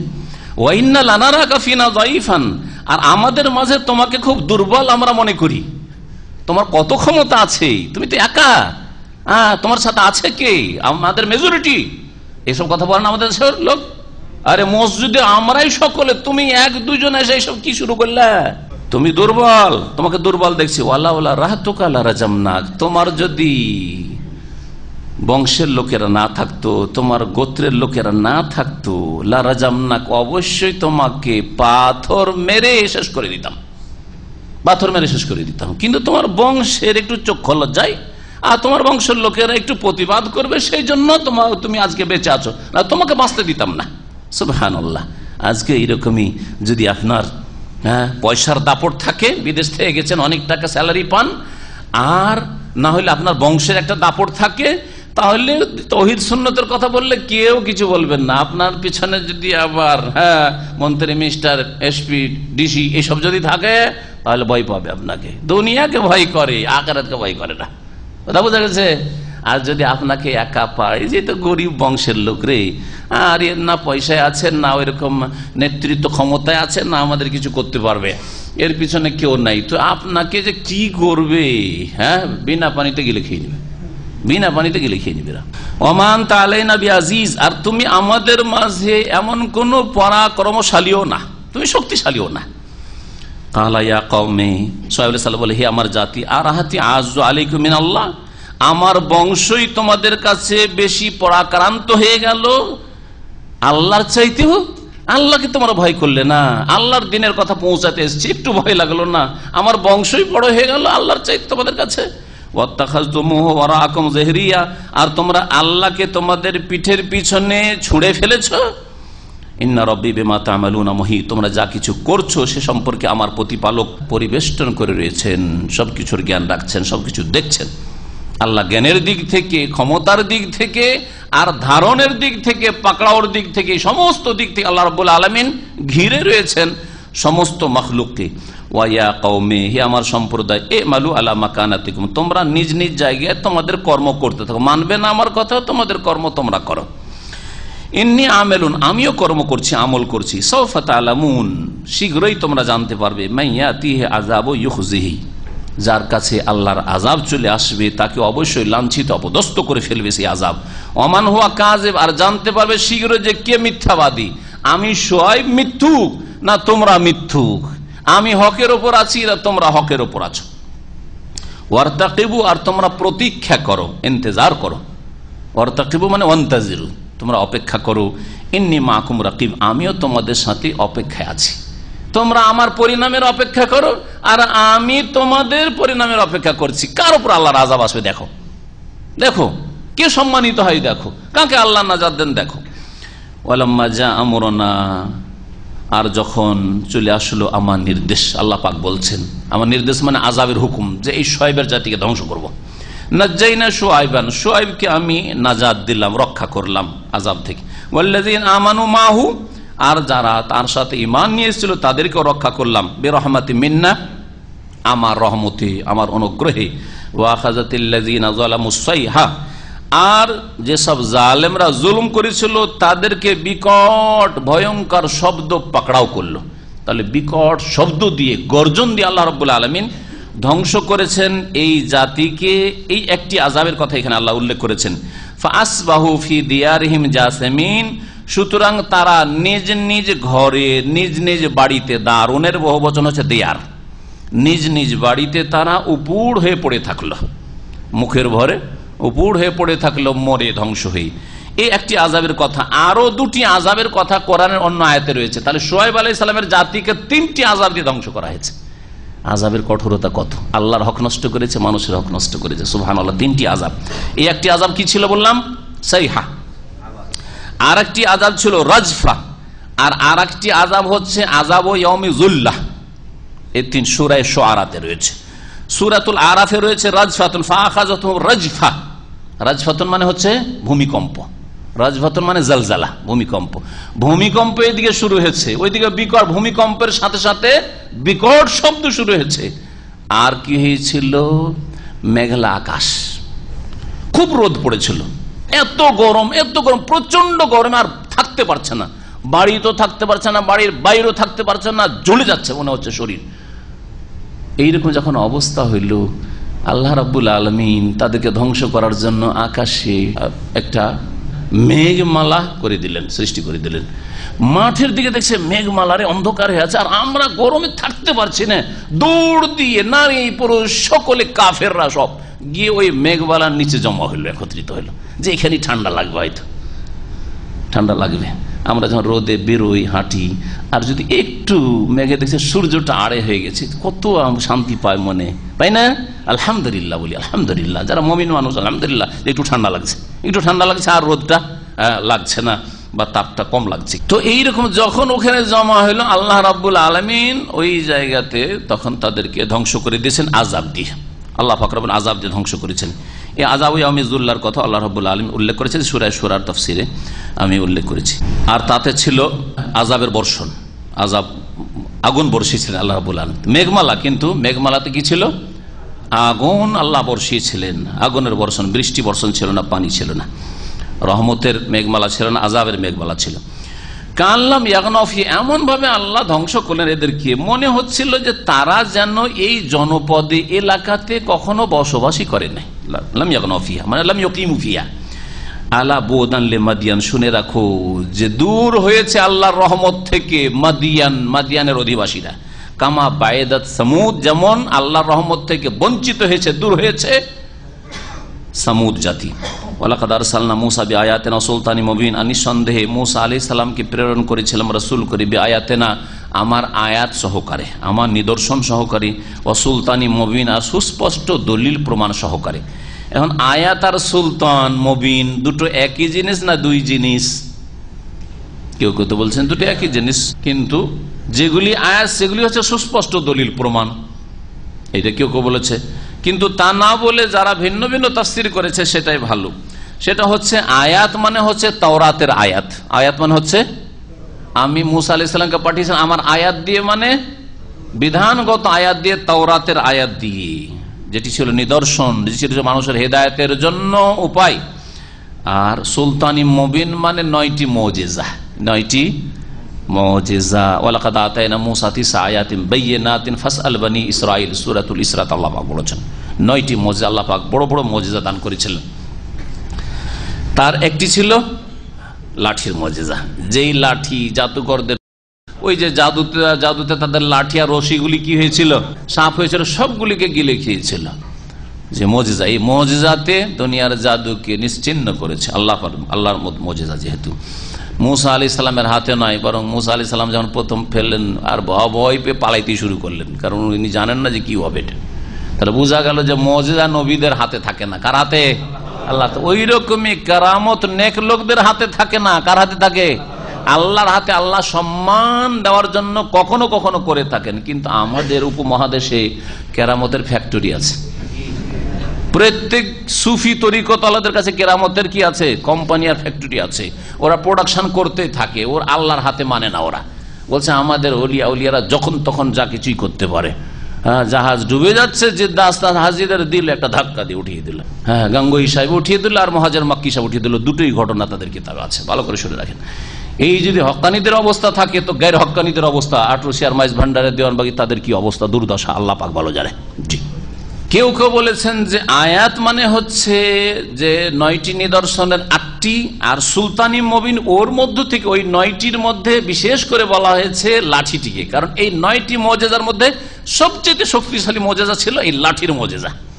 যেন সুলতানি মুবিন মানে হচ্ছে আসা, লাঠি, আর আয়াত বলতে আমভাবে ওই 9টি মুজিজার কথা বলা হয়েছে। আল্লাহ ইলা ফিরআউনা, ফিরআউনের উদ্দেশ্যে পাঠিয়েছিলাম, ওয়া মালাই, এবং তার যারা সভাসদ প্রধান, যার সভার প্রধান লোকেরা ছিল। মালা বলা হয় যে কোনো সমাজের যারা গণ্যমান্য ব্যক্তি, নেতৃস্থানীয় ব্যক্তি, তাদেরকে মালা বলা হয়। মালাউন মানে দলও হয়। ফাত্তাবাউ আমরা ফিরআউন, কিন্তু তারা অনুসরণ ওহির করেনি, তাওরাতের করেনি, অনুসরণ নবী মুসা আলাইহিস সালামেরও করেনি। তারা করেছিল ফিরআউনের নির্দেশের অনুসরণ, ফিরআউনকে ফলো করেছিল। ওয়ামা আমরু ফিরআউনা বিরাশিদ, কিন্তু ফিরআউনের কাজকর্ম ভালো ছিল না।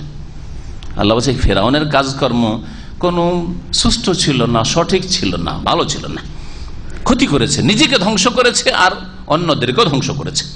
একদম কওমাহু ইয়াউমাল কিয়ামাতে। সুতরাং এই ফিরআউনের নেতৃত্বে যখন জাতি ধ্বংস হয়েছে, জাতি কুফরি করেছে, জাতি আল্লাহ দ্রোহিতা করেছে, নবীর সাথে দুশমনি করেছে, তাওরাতের বিধানকে অস্বীকার করেছে, সুতরাং শোনো, ইয়াকদুমু কওমাহু ইয়াউমাল কিয়ামাহ, কিয়ামতের দিনে ফিরআউন নিজ জাতির আগে আগে থাকবে। জাহান্নামে যাওয়ার সময় আগে আগে যাবে ফিরআউন, আর পিছনে পিছনে তার সেনাবাহিনী আর তার অনুসারী কিবতীরা, যারা শিরক কুফরের উপর ধ্বংস হয়েছে, ঈমান নিয়ে আসেনি মুসা আলাইহিস সালাম, তারা তার পিছনে পিছনে অনুসরণ করবে জাহান্নামে যাওয়াতে। দুনিয়াতে অনুসরণ করেছে বাতিলের উপর, আর আখিরাতে অনুসরণ করবে জাহান্নামে যাওয়ার ক্ষেত্রে। ভালো করে মনে রাখেন। আর এই কথাটি শুধু ফিরআউনের সাথে আর ফিরআউনের অনুসারী সেনাবাহিনীর সাথে খাস না, আজকেও আল মারউ মা মান আহাব্বা ইয়াউমাল কিয়ামাহ, যে যাকে ভালোবেসেছে, যে যাকে ফলো করেছে, যে যার অনুসরণ করেছে, তার সাথে উঠবে।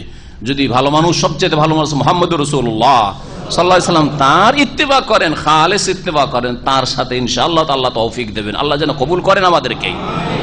আর যদি দুনিয়ার কোন জালেম, ক্ষমতার ক্ষেত্রে জালেম, অথবা দিন ধর্মের ক্ষেত্রে শিরকি বিদাতি আকীদাওয়ালা জালেমের অনুসরণ করেন, বিদাতি মোল্লার শিরকি কুফরি আর বিদাতি আকীদার উপর, ভ্রান্ত মতবাদের উপর যদি আপনি সেগুলিকে ধর্মকর্ম মনে করে পালন করেন, আর বলতে এত বড় বড় হুজুররা বলছে তারা জানে না, এইসব কথা যদি বলেন, বরং এর চাইতে বেশি বেয়াদবির কথা যদি বলার আপনার সাহস থাকে, তারা এত বড় আলেম হুজুররা যদি জাহান্নামে যায় তো আমিও যাব।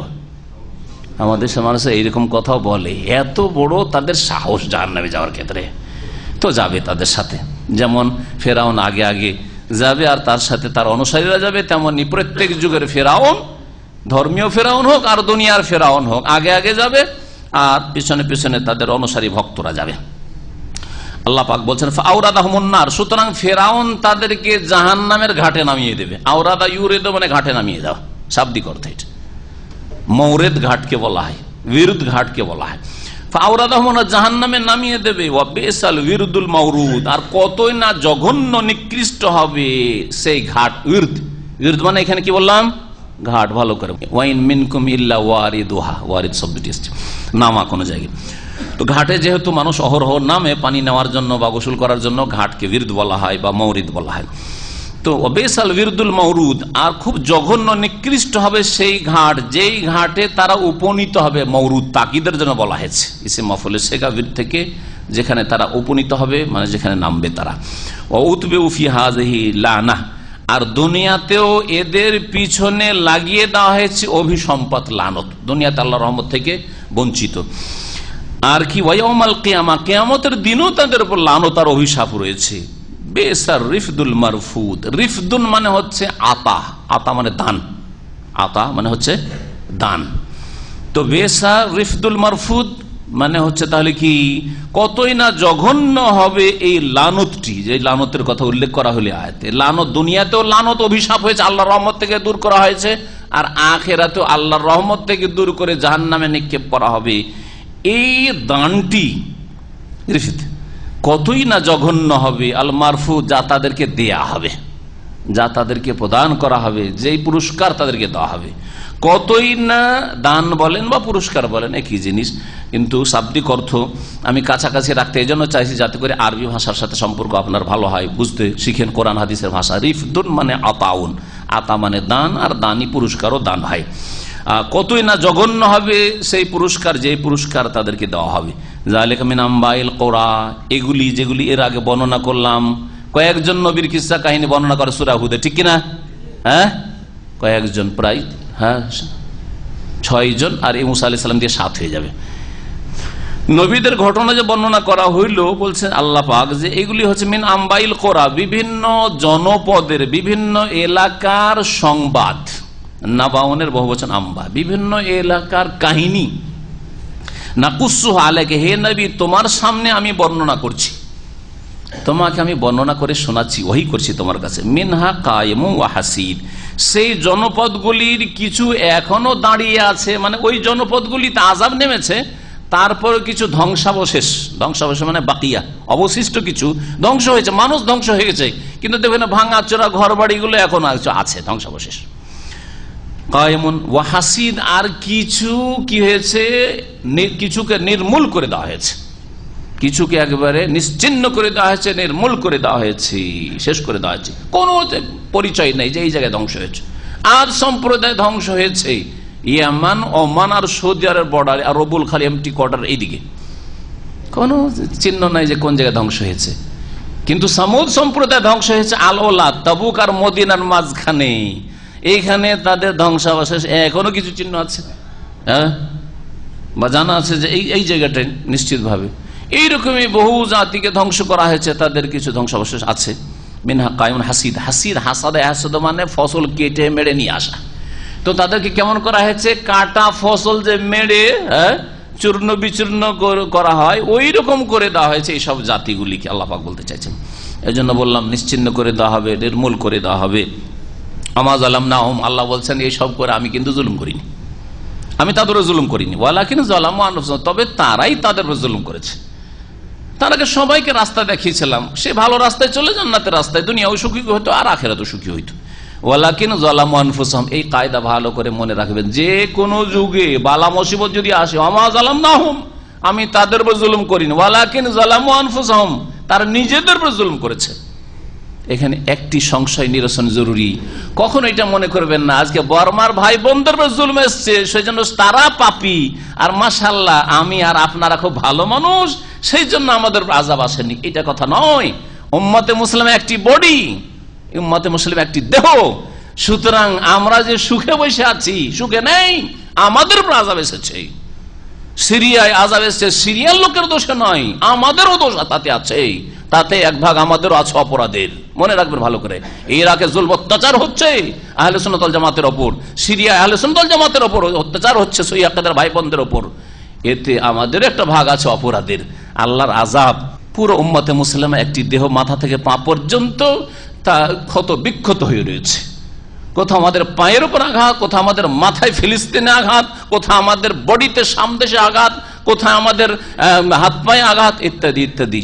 চারিদিক থেকে আমরা ক্ষত বিক্ষত। আল্লাহ পাক রব্বুল আলামিন যেন তার দিকে ফিরে আসার তৌফিক দান করেন। আল্লাহ যেন আমাদের সকলকে হেদায়েত দান করেন, সকলকে ইসলাহ করার তৌফিক দান করেন। মুসলিম জাতিকে আল্লাহ পাক যেন ফিরে আসার তৌফিক দান করেন। মুসলিম মজলুম মুসলমান ভাই বোনরা বর্মা থেকে শুরু করে সারা দুনিয়ায় যেখানে আযাব হচ্ছে, থাইল্যান্ডে আযাব হচ্ছে, আল্লাহ পাক রব্বুল আলামিন আল্লাহ তুমি এ বালা মুসিবত দূর করে দাও, আযাবকে দূর করে দাও। আল্লাহ এই পরীক্ষায় আর আমাদের মুসলিম ভাই বোনরা বরদাস্ত করতে পারছেন, আল্লাহ তাদেরকে তুমি নাজাত দান করো। আর যারা দুনিয়া থেকে চলে গেছে তাদের শাহাদাত তুমি কবুল করো। ঈমানের অবস্থায় যারা গেছে আল্লাহ তাদের শাহাদাত তুমি কবুল করে নাও। ওমা যালামনাহুম, আমি আল্লাহ জুলুম করিনি, ওয়ালাকিন যালামু আনফুসাহুম, তারাই জুলুম করেছে তাদের উপর। ফামা আগনাত আনহুম আলিহাতুহুম আল্লাতী আদুনা মিন দুনিল্লাহি মিন শাই, সুতরাং তাদের সেই দেবদেবী উপাস্য বাতিল মাবুদগুলি কোনো কাজে আসেনি। আগনাত আনহুম, কোনো কাজে আসেনি।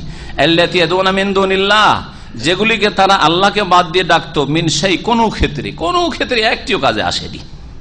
আল্লাহ ছাড়া কেউ আপনার উপকার অপকারের মালিক না। গৌস বলবেন না জিলানীকে যে আমার গৌস উপকারে আসবে, কখনো না। বাতিল আকীদা, শিরকি আকীদা। লাম্মা জা আমরু রাব্বিক, যখন তোমার প্রতিপালকের নির্দেশ চলে আসবে, ওমা যাদুহুম গায়রা তাতবীব, আর তারা ধ্বংস ছাড়ার কিছুই বৃদ্ধি করেনি। যারা নিজের উপরে জুলুম করেছে, ঈমান পরিত্যাগ করেছে, নামাজ পরিত্যাগ করেছে, দিন ইসলাম পালন করা পরিত্যাগ করেছে, ঘাটতি করেছে, ফরজ ওয়াজিব ছেড়েছে, হারাম কাবিরায় নাজায়েজে লিপ্ত হয়েছে, এই দিয়ে তারা তাদের ধ্বংসকেই বৃদ্ধি করেছে, তাদের কোনো কল্যাণ করেনি যে কোনো জাতি। ওয়াকাযালিকা আখযু রাব্বিকা ইযা আখাযাল কুরা, আর এইরকমই হে নবী মুহাম্মদ সাল্লাল্লাহু আলাইহি সাল্লাম, তোমার প্রতিপালকের পাকড়াও, তোমার প্রতিপালকের ধরে নেওয়া, আখয। ওয়াকাযালিকা আখযু রাব্বিকা, এইভাবে তোমার রব আল্লাহ ধরে থাকেন, পাকড়াও করে আযাব দিয়ে। ইযা আখাযাল কুরা, যখন জনপদগুলিকে, জনপদের অধিবাসীদেরকে ধরে ফেলেন। কোরা, কারিয়াতুনের বহুবচন হচ্ছে কোরা, কারিয়াতুন গ্রাম, শহর। ওয়াহিয়া জালিমা, কখন আল্লাহ ধরেন পাকড়াও করেন? ওয়াহিয়া জালিমা, যখন সেই জনপদের লোকেরা জুলম অত্যাচারে লিপ্ত হয়ে যায়, আল্লাহর হক নষ্ট করে জুলুম করে, আল্লাহর ইবাদত বন্দেগীতে ঘাটতি করে জুলুম করে, শিরিক করে জুলুম করে, রসুলের হক নষ্ট করে বিদাত করে জুলুম করে, মানুষের হক নষ্ট করে জুলুম করে, তখন আল্লাহ পাকড়াও করেন। আরো মনে রাখবেন, কাফেররা যে জুলুম অত্যাচার করছে আজকে মুসলিমদের উপর, মুনাফিকরা অত্যাচার করছে, জুলুম অত্যাচার করছে মুসলিমদের উপর, এতে আল্লাহ পাক গাফেল নন, আল্লাহ গাফেল নন। আল্লাহ রাব্বুল আলামিন এই কাফের বুদ্ধিস্টদেরকে ছাড় দিয়েছেন, ইহুদি নাসারাদেরকে আল্লাহ ছাড় দিয়েছেন, কিন্তু ছেড়ে দেননি। আল্লাহর কাছে এমহাল রয়েছে, ছাড় দেওয়া, অবসর দেওয়া, কিছুদিন বাড়াচ্ছেন আল্লাহ ওদেরকে, কিন্তু এহমাল নেই, আল্লাহ কখনো ছেড়ে দেন না যে ধরবেন না, এই কথা নাই। আজকে যদি আমাদের উপর জুলম অত্যাচার করে, এতে মুসলিম জাতি সজাগ হচ্ছে, এখনো জেগে ওঠা উচিত, মুসলিম নেতৃস্থানীয় ব্যক্তিদের জেগে ওঠা উচিত। আল্লাহ পাক রব্বুল আলামিন যেন আমাদের মাঝে সালাহুদ্দিন আইয়ুবী পয়দা করে দেন, আল্লাহ যেন বাদশাহ অরঙ্গজেব পয়দা করে দেন, আল্লাহ আমাদের মধ্যে এইরকমই বড় নাই পরায়ণ যারা শাসকরা ছিলেন, ওমর বিন আব্দুল আজিজ ছিলেন, খোলাফায়ে রাশিদিন ছিলেন, তার আগে এইরকম আল্লাহ রাব্বুল আলামিন আদিল ন্যায়পরায়ণ শাসক আল্লাহ যেন আমাদেরকে দান করেন, যাদের মাধ্যমে এই জালেমদের খবর নেওয়া সম্ভব হয়, জালেমদের জুলমের অবসান আল্লাহর জমিন থেকে ঘটে, মানুষের গোলামি দূর হয়, আল্লাহর গোলামি, আল্লাহর উবুদিয়াত প্রতিষ্ঠিত হয়। আল্লাহ পাক রব্বুল আলামিন যেন আমাদের দোয়া জুমার দিনে শোনেন, আমিন। ইন্না আখযাহু আলিমুন শাদীদ, নিঃসন্দেহে তার পাকড়াও, আল্লাহর ধরা, আলিমুন শাদীদ, বড়ই কঠিন বেদনাদায়ক। আলিমুন মানে বেদনাদায়ক, যন্ত্রণাদায়ক, মর্মান্তিক, শাদীদ কঠিন, কঠিন বেদনাদায়ক আল্লাহ পাকের পাকড়াও, যখন আল্লাহ ধরে নেন ছাড়েন না। ইন্না ফি যালিকা লাআয়া, নিঃসন্দেহে এইসব ঘটনা বলিতে নিদর্শন রয়েছে, শিক্ষার বিষয় রয়েছে। কার জন্য? কারা শিখবে? লিমান খাফা আযাবাল আখিরা, যারা পরকালের আযাবকে ভয় করে তাদের জন্য। ওরাই সংশোধন করে, যাদের পরকাল নাই, সব প্রাকৃতিক দুর্যোগ এগুলি হয়েই থাকে, ওদের কোনো সংশোধন হবে না। যালিকা ইয়াউমুন মাজমুউন লাহুন নাস, আর এই এমন একটা দিন আখিরাতের দিন, যেই দিন সমস্ত লোককে সমবেত করা হবে, কাফের, মুসলিম, সৎ, অসৎ, জালেম, মাজলুম, সকলকে সেখানে আল্লাহ একত্রিত করবেন। যালিকা ইয়াউমুন মাশহুদ, যালিকা ইয়াউমুন মাশহুদ, আর এই দিনটি হবে বড় উপস্থিতির দিন।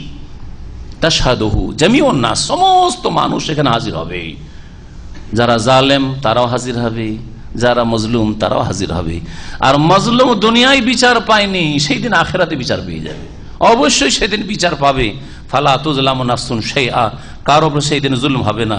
ওয়াইন কানা মিসকাল হাববাতিন মিন খারদালিন আতাইনা বিহা ওয়া কাফা বিনা হাসিবিন। সরিষার পরিমাণও যদি ভালো কাজ কেউ করে থাকে সেটাকে আল্লাহ হাজির করবেন, আর তা দিয়ে ভালো প্রতিদান পাবেন। সরিষার পরিমাণও কেউ যদি অন্যায় কাজ করে থাকে আল্লাহ সেটাকে হাজির করবেন, আর আল্লাহ হিসাব নেওয়ার জন্য যথেষ্ট। আল্লাহ রাব্বুল আলামিন আরো ইরশাদ করছেন, ওমা নুআখিরুহু ইল্লা লিআজালিম মাদুদ, আমি যে বিলম্ব করি। এই সংশয়ের জবাব, মুসলিমদের ওপর সাহায্য কেন আসছে না, মুসলিমদের কেন মদদ হচ্ছে না? তোমাদের চালচলন কেন ঠিক করো না? তোমাদের চালচলন ঠিক করো, চালচলন ঠিক করে তারপরে যদি আযাব আসে, তারপরে যদি বালা মুসিবত আসে, তখন সুন্নাতুল আম্বিয়া বলবেন যে আম্বিয়া রাসূলগণের উপর বালা মুসিবত এসেছে, দুর্দিন এসেছে, কষ্টের দিন এসেছে, নবীকে মক্কা থেকে বিতাড়িত নির্বাসিত হইতে হয়েছে। কিন্তু নিজেরা বহু জুলমে লিপ্ত, যেই জুলমে কাফির ইহুদি নাসারা লিপ্ত, সেই জুলম যদি আমাদের মধ্যে থাকে তো আল্লাহর মদদ কি করে নেমে আসবে? ওমা নুআখিরুহু, আমি যে আযাবে বিলম্ব করি, এটা ইল্লা লিআজালিম মাদুদ, একমাত্র নির্ধারিত দিনের উদ্দেশ্যে বা সময়ের উদ্দেশ্যে। একটা নির্দিষ্ট নির্ধারিত সময় রয়েছে, তার উদ্দেশ্যে কিছু দিনের জন্য আল্লাহ রাব্বুল আলামিন অবসর দেন কাফের জালেমকে, তারপর আল্লাহ রাব্বুল আলামিনের মদদ নেমে আসে। যেমন আম্বিয়া রাসূলগণের অনুসারীরা বলেছিল মাতা নাসরুল্লাহ, আল্লাহর মদদ কখন নেমে আসবে? আল্লাহ জবাবে বলছেন, আল্লাহ শুনে রাখো, ইন্না নাসরাল্লাহি করিব, আল্লাহর মদদ খুব কাছেই রয়েছে। ইয়াউমা ইয়াতি লা তাকাল্লামু নাফসুন ইল্লা বিইজনি, যেই দিন আসবে আল্লাহর সামনে, অর্থাৎ বিচার দিবসে, কিয়ামতের দিন আসবে। লা তাকাল্লামু নাফসুন, তখন কোন ব্যক্তি সেখানে মুখ খুলতে পারবে না, কোন ব্যক্তি কথা বলতে পারবে না। ইল্লা বিইজনি, তবে তার অনুমতি ক্রমে। আর অনুমতি সেই দিন একমাত্র দেবেন আল্লাহ রাব্বুল আলামিন আম্বিয়া রাসূলগণকে। এই জন্য সহিহ বুখারী একটি হাদিস, ওয়ালা ইউকাল্লিম ইয়াউমাইযিন ইল্লা রাসূল, সহিহ বুখারী হাদিস ভালো করে শুনে রাখেন। সেই দিন রাসূলগণ ছাড়া কেউ কথা বলার সাহস পাবে না। লা ইয়াতাকাল্লামুনা ইল্লা মান আযানা লাহুর রহমান ওয়া ক্বালা সাওয়াবা।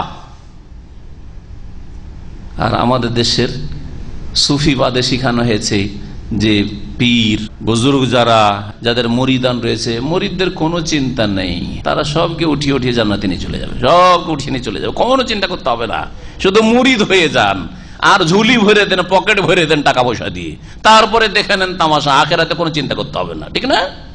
সুবহানাল্লাহ, এটা ধর্ম না, এটা বাতিল পন্থায় ভক্ষণ করা মানুষের পয়সা। ইন্না কাসীরা মিনাল আহবারি ওয়ার রাহবানিরা ইয়াকুলুনা আমওয়ালান নাসি বিল বাতিল ওয়া ইয়াসুদ্দুনা আন সাবিলিল্লাহ।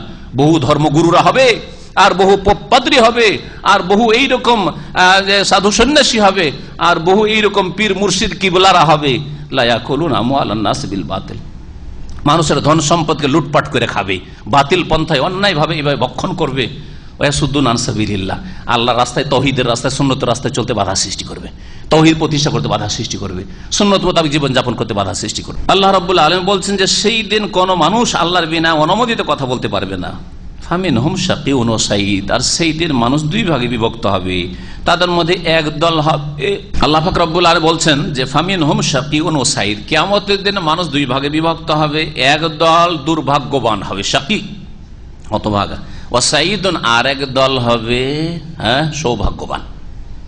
ফাম্মাল্লাযিনা শাকু, পক্ষান্তরে যারা দুর্ভাগ্যবান হবে, হতভাগা হবে, ফাফিন্নারে, এরা জাহান্নামে যাবে। লাহুম ফিহা জাফিরুম ওয়া শাহিক, জাহান্নামে তাদের চিৎকার হবে আর আর্তনাদ হবে, চিৎকার করবে, যে চিৎকার করলেই হয়তো কোন একটা ফয়সালা হবে। যেমন জেলে আসামিরা মনে করে যে এখন হইচই করলে পুলিশ টুলিশ আসবে আর একটা কিছু করে, একটা তো কিছু হোক, তো এইরকম চিন্তা করবে যে চিল্লালে হয়তো কাজ হবে, আর কান্নাকাটি শেষ থাকবে না। জাফিরুন ওয়া শাহিক, আল্লাহু আকবার, আল্লাহুম্মা আজিরনা মিনান নার। খালিদিনা ফিহা, সেখানে চিরকাল বসবাস করে, মা দামাতিস সামাওয়াতু ওয়াল আরদ, যতদিন পর্যন্ত আকাশসমূহ আর জমিন রয়েছে, যতদিন পর্যন্ত আকাশসমূহ আর জমিন রয়েছে, তার মানে কি জাহান্নাম থাকবে যতদিন আকাশ আর জমিন রয়েছে, মানে কিয়ামত পর্যন্ত থাকবে। আর যেদিন কিয়ামত হবে আকাশ তো ধ্বংস, ইযা সামাউন ফাতারাত ওয়া ইযাল আরদু মুদ্দাত, সব তো শেষ হয়ে যাবে, তাহলে জাহান্নাম শেষ নাকি? তাহলে কি বুঝলেন এই আয়াত থেকে? এই আয়াত মা দামাতিস সামাওয়াতু ওয়াল আরদ, এটি হচ্ছে আরবদের আরবি ভাষার বাকধারা। আরবি পরিভাষা, তারা কোনো কিছুকে যদি চিরকাল বলতে হয় তো যতদিন আসমান জমিন আছে ততদিন তোমার সাথে কোনো কথা নেই, তার মানে কোনোদিন, এটা হচ্ছে উদ্দেশ্য। খালেদিন বলা উদ্দেশ্য, চিরকাল না বলে আসমান জমিন যতদিন আছে ততদিন এই কাজ হবে, এরকম কথা আরবরা বলে। উদ্দেশ্য কিন্তু আসমান জমিন যতদিন আছে ততদিন না, উদ্দেশ্য হচ্ছে খালেদিন, চিরকাল। এটা হচ্ছে একটি তাফসীর। তার মানে জান্নাত জাহান্নাম তো আখিরাতে আসল আছে, এখনো সৃষ্টি আছে, কিন্তু জান্নাত জাহান্নাম তো ভরপুর হবে, জাহান্নাম ভর্তি হবে, আর জান্নাতে আল্লাহ জান্নাতীদেরকে দেবেন, সেটা তো আখিরাতে হবে। আর আসমান জমিন, দুনিয়ার আসমান জমিন তো ধ্বংস হয়ে যাবে, যখনই কিয়ামত হবে তার আগেই ধ্বংস হয়ে যাবে।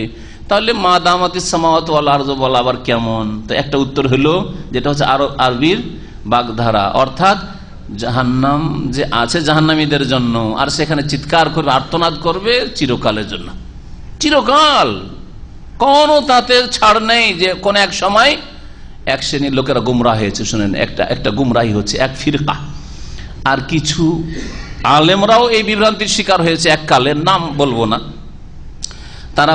তারা বিশ্বাস রাখে, ফানাউন নারে বিশ্বাস রাখে, যে যেহেতু আল্লাহর রহমত, ইন্না রহমাতি সাবাকাত আলা গাযাবি, হাদিসে কুদসি, আল্লাহর রহমত তার ক্রোধ গজবের উপর প্রাধান্য পাবে, সেই জন্য জাহান্নাম এক যুগে ফানা হয়ে যাবে, নিশ্চিহ্ন হয়ে যাবে, এমনকি কাফেররাও সব জান্নাতে চলে আসবে। এটা একটা গোমরাহ মতবাদ। এই বিভ্রান্তিতে অনেকে পড়ে গেছে, আল্লাহ পাক হেফাজত করেন আমাদের। জাহান্নাম চিরকাল থাকবে আর জান্নাতও চিরকাল থাকবে, জাহান্নামী চিরকাল থাকবে আর জান্নাতি চিরকাল থাকবে, ভালো করে মনে রাখেন। হ্যাঁ, ওই সব জাহান্নামী যারা মুমিন মুওয়াহিদ, তাওহীদ ঠিক ছিল, বড় শিরক করে মারা যায়নি, কিন্তু বহু পাপ করে মারা গেছে, তারা দীর্ঘকাল থাকবে, কিছু কাল থাকবে জাহান্নামে তাদের পাপ অনুযায়ী, অন্যায় অনুযায়ী, তারপরে জান্নাতে আসবে। ওদের ক্ষেত্রে হ্যাঁ বলতে পারেন, কিন্তু জাহান্নাম শেষ হয়ে যাবে আর কাফেরকে উঠিয়ে আল্লাহ জান্নাতে দিয়ে দেবেন, এটি হচ্ছে একটি গুমরাহি। জান্নাত ফানা হবে না আর জাহান্নাম ফানা হবে না, ধ্বংস হবে না। খালিদিনা ফিহা মা দামাতিস সামাওয়াতু ওয়াল আরদু ইল্লা মা শা রাব্বুকা। আবার তারপর আল্লাহ বলছেন, তবে তোমার প্রতিপালক যা চান, মানে আল্লাহ যদি চান তাহলে কি হবে, চিরকাল তো থাকবে, কিন্তু আল্লাহ যদি চান, আল্লাহ যদি চান মানে কি, আল্লাহ রাব্বুল আলামিন চাইবেন যে এই জাহান্নাম শেষ হয়ে যাক, বা জাহান্নামীকে যারা চিরকালে জাহান্নামী তাদেরকে আল্লাহ উঠিয়ে দেবেন। তো ইল্লা মা শা রাব্বুকার তাফসীর শুনুন, ইল্লা মা শা রাব্বুকা হচ্ছে ওই সব গুনাহগার মুসলিম যারা তাদের গুনার কারণে, পাপের কারণে জাহান্নামে গেছে, তাদের ক্ষেত্রে আল্লাহর মশিয়াত হবে, আল্লাহর ইচ্ছা হবে যে ওদেরকে আমি আমার রহমতে অথবা আম্বিয়া রাসূলগণের শাফাআতে উঠাই জাহান্নাম থেকে আর জান্নাতে নিয়ে যায়। ইন্না রাব্বাকা ফাআলুল লিমা ইউরিদ, নিঃসন্দেহে নবী মুহাম্মদ তোমার রব, তোমার প্রতিপালক যা ইচ্ছা করেন তাই করে থাকেন, যা ইচ্ছা করেন তা করে থাকেন। আল্লাহ রাব্বুল আলামিন যে কাফেরকে চিরকাল জাহান্নামে রাখবেন আর জান্নাতীকে চিরকাল জান্নাতে রাখবেন, এই বিষয়টি শোনেন, একটা আকীদার বিষয়। সেটা হচ্ছে আল্লাহ রাব্বুল আলামিনের উপর এটা, আল্লাহ কি এর বিপরীত করতে পারেন না? ফরজ সওয়াল, জিজ্ঞাসা, আল্লাহ কি কাফেরকে চিরকাল জাহান্নামে রাখবেন, ঠিক কিনা? আল্লাহ যদি কাফেরকে জাহান্নাম থেকে উঠিয়ে নেন তো পারবেন না? পারবেন না? সক্ষম না অক্ষম? সক্ষম, কিন্তু আল্লাহ করবেন না। আল্লাহ তার আদল ইনসাফে এবং হিকমতে, হিকমতেহি ও আদলেহি, মনে রাখবেন, তার হিকমতে, প্রজ্ঞায় এবং তার ইনসাফের দাবি হচ্ছে যে তিনি কাফেরকে, মুশরিককে কখনো জাহান্নাম থেকে বের করবে না। অমা হুম বিখারিজিনা মিনান নার, জাহান্নাম থেকে কখনো তারা বেরোবে না।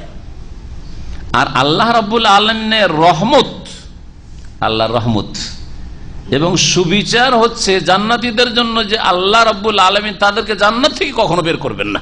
খুলুদুন লা ইয়ামুত, খুলুদ, চিরকাল থাকবে, সেখানে কোনো মত নেই, আর কখনো বের করব না, চিরকাল তোমরা থাকবে। ওয়ালা তাখরুজুনা আবাদা, যেমন নবী সাল্লাল্লাহু আলাইহি ওয়াসাল্লাম, কখনো তোমরা বের হবে না। আল্লাহ পাক রব্বুল আলামিন ঘোষণা করবেন জান্নাতীদের সামনে, জান্নাতে তাদের চলে যাওয়ার পরে। তো আল্লাহ রাব্বুল আলামিন কি এর বিপরীত করতে পারেন না যে জান্নাত থেকে বের করে দেব তোমাদেরকে? পারেন না? পারেন না? যদি পারেন না তা আল্লাহ অক্ষম। কিন্তু আল্লাহর রহমতে এবং আল্লাহর কিসে, আল্লাহ রাব্বুল আলামিনের সুবিচারে আল্লাহ রাব্বুল আলামিন জান্নাতীদেরকে চিরকাল জান্নাতে রাখবেন, এটা তার উপর তিনি অবধারিত ওয়াজিব করেছেন।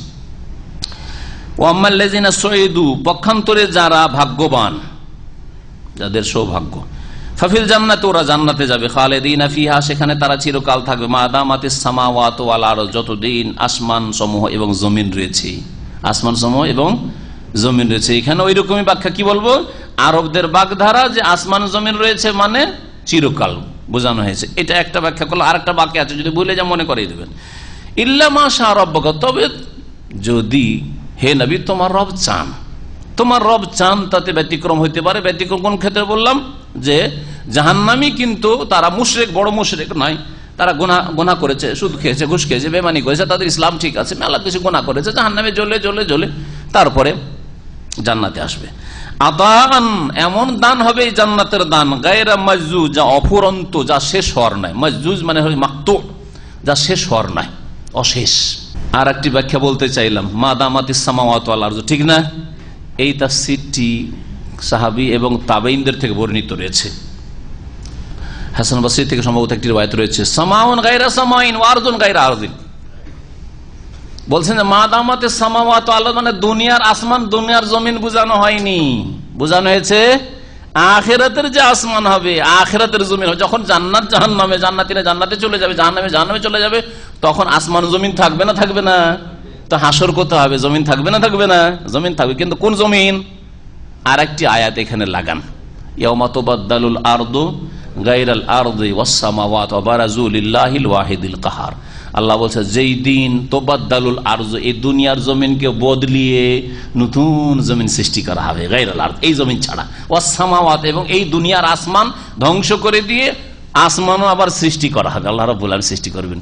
তো মা দামাতিস সামাওয়াত, যেই জান্নাত জাহান্নাম আখিরাতে, দুনিয়ার এই আসমান জমিন ধ্বংস হয়ে আখিরাতের যে আসমান জমিন থাকবে, সেটা যেমন চিরকাল থাকবে, তেমনি জান্নাত জাহান্নাম চিরকাল থাকবে। আল্লাহু আ'লাম। সময় হয়ে গেছে, আর তাফসীর অল্প বাকি আছে, যেটা শেষও করতে পারবো না। সুতরাং এখানে আমরা আজকের মতো শেষ করছি তাফসীর। আল্লাহ পাক রব্বুল আলামিন যে সহিহ সালামত রাখেন, তো আগামী সপ্তাহগুলিতে ইনশাআল্লাহ তাআলা, আর না হলে রমজান চলেও আসতে পারে, তো ইনশাআল্লাহ তাআলা আমরা রমজানেও ধারাবাহিক তাফসীর কম করে হলেও আমরা করতে থাকবো। সুতরাং যেসব ভাইরা এখানে নিয়মিত আসেন, তারা রমজানেও আসতে পারেন। খাতাবে আল্লাহ পাক রব্বুল আলামিন যেন আমাদেরকে রমজানের ভালোভাবে অভ্যর্থনা জানাবার তৌফিক দান করেন, নেক আমলের তৌফিক দান করেন, গুনাহ থেকে তওবা করে ইস্তিগফার করে ফিরে আসার পুরোপুরি যেন তৌফিক দান করেন। উম্মতে মুসলিমার আল্লাহ পাক যেন মদদ নাজিল করেন, আল্লাহ রাব্বুল আলামিন যেন হেফাজত করেন। উম্মতে মুসলিমাকে আল্লাহ রাব্বুল আলামিন যেন দুনিয়া আখিরাতের বালা মুসিবত থেকে নাজাত দান করেন। আল্লাহ আমাদের সকলকে জান্নাতুল ফিরদাউস যেন দান করেন। সুবহান রাব্বিকা রাব্বিল ইজ্জাতি আম্মা ইয়াসিফুন ওয়া সালামুন আলাল মুরসালিন ওয়াল হামদুলিল্লাহি রাব্বিল আলামিন।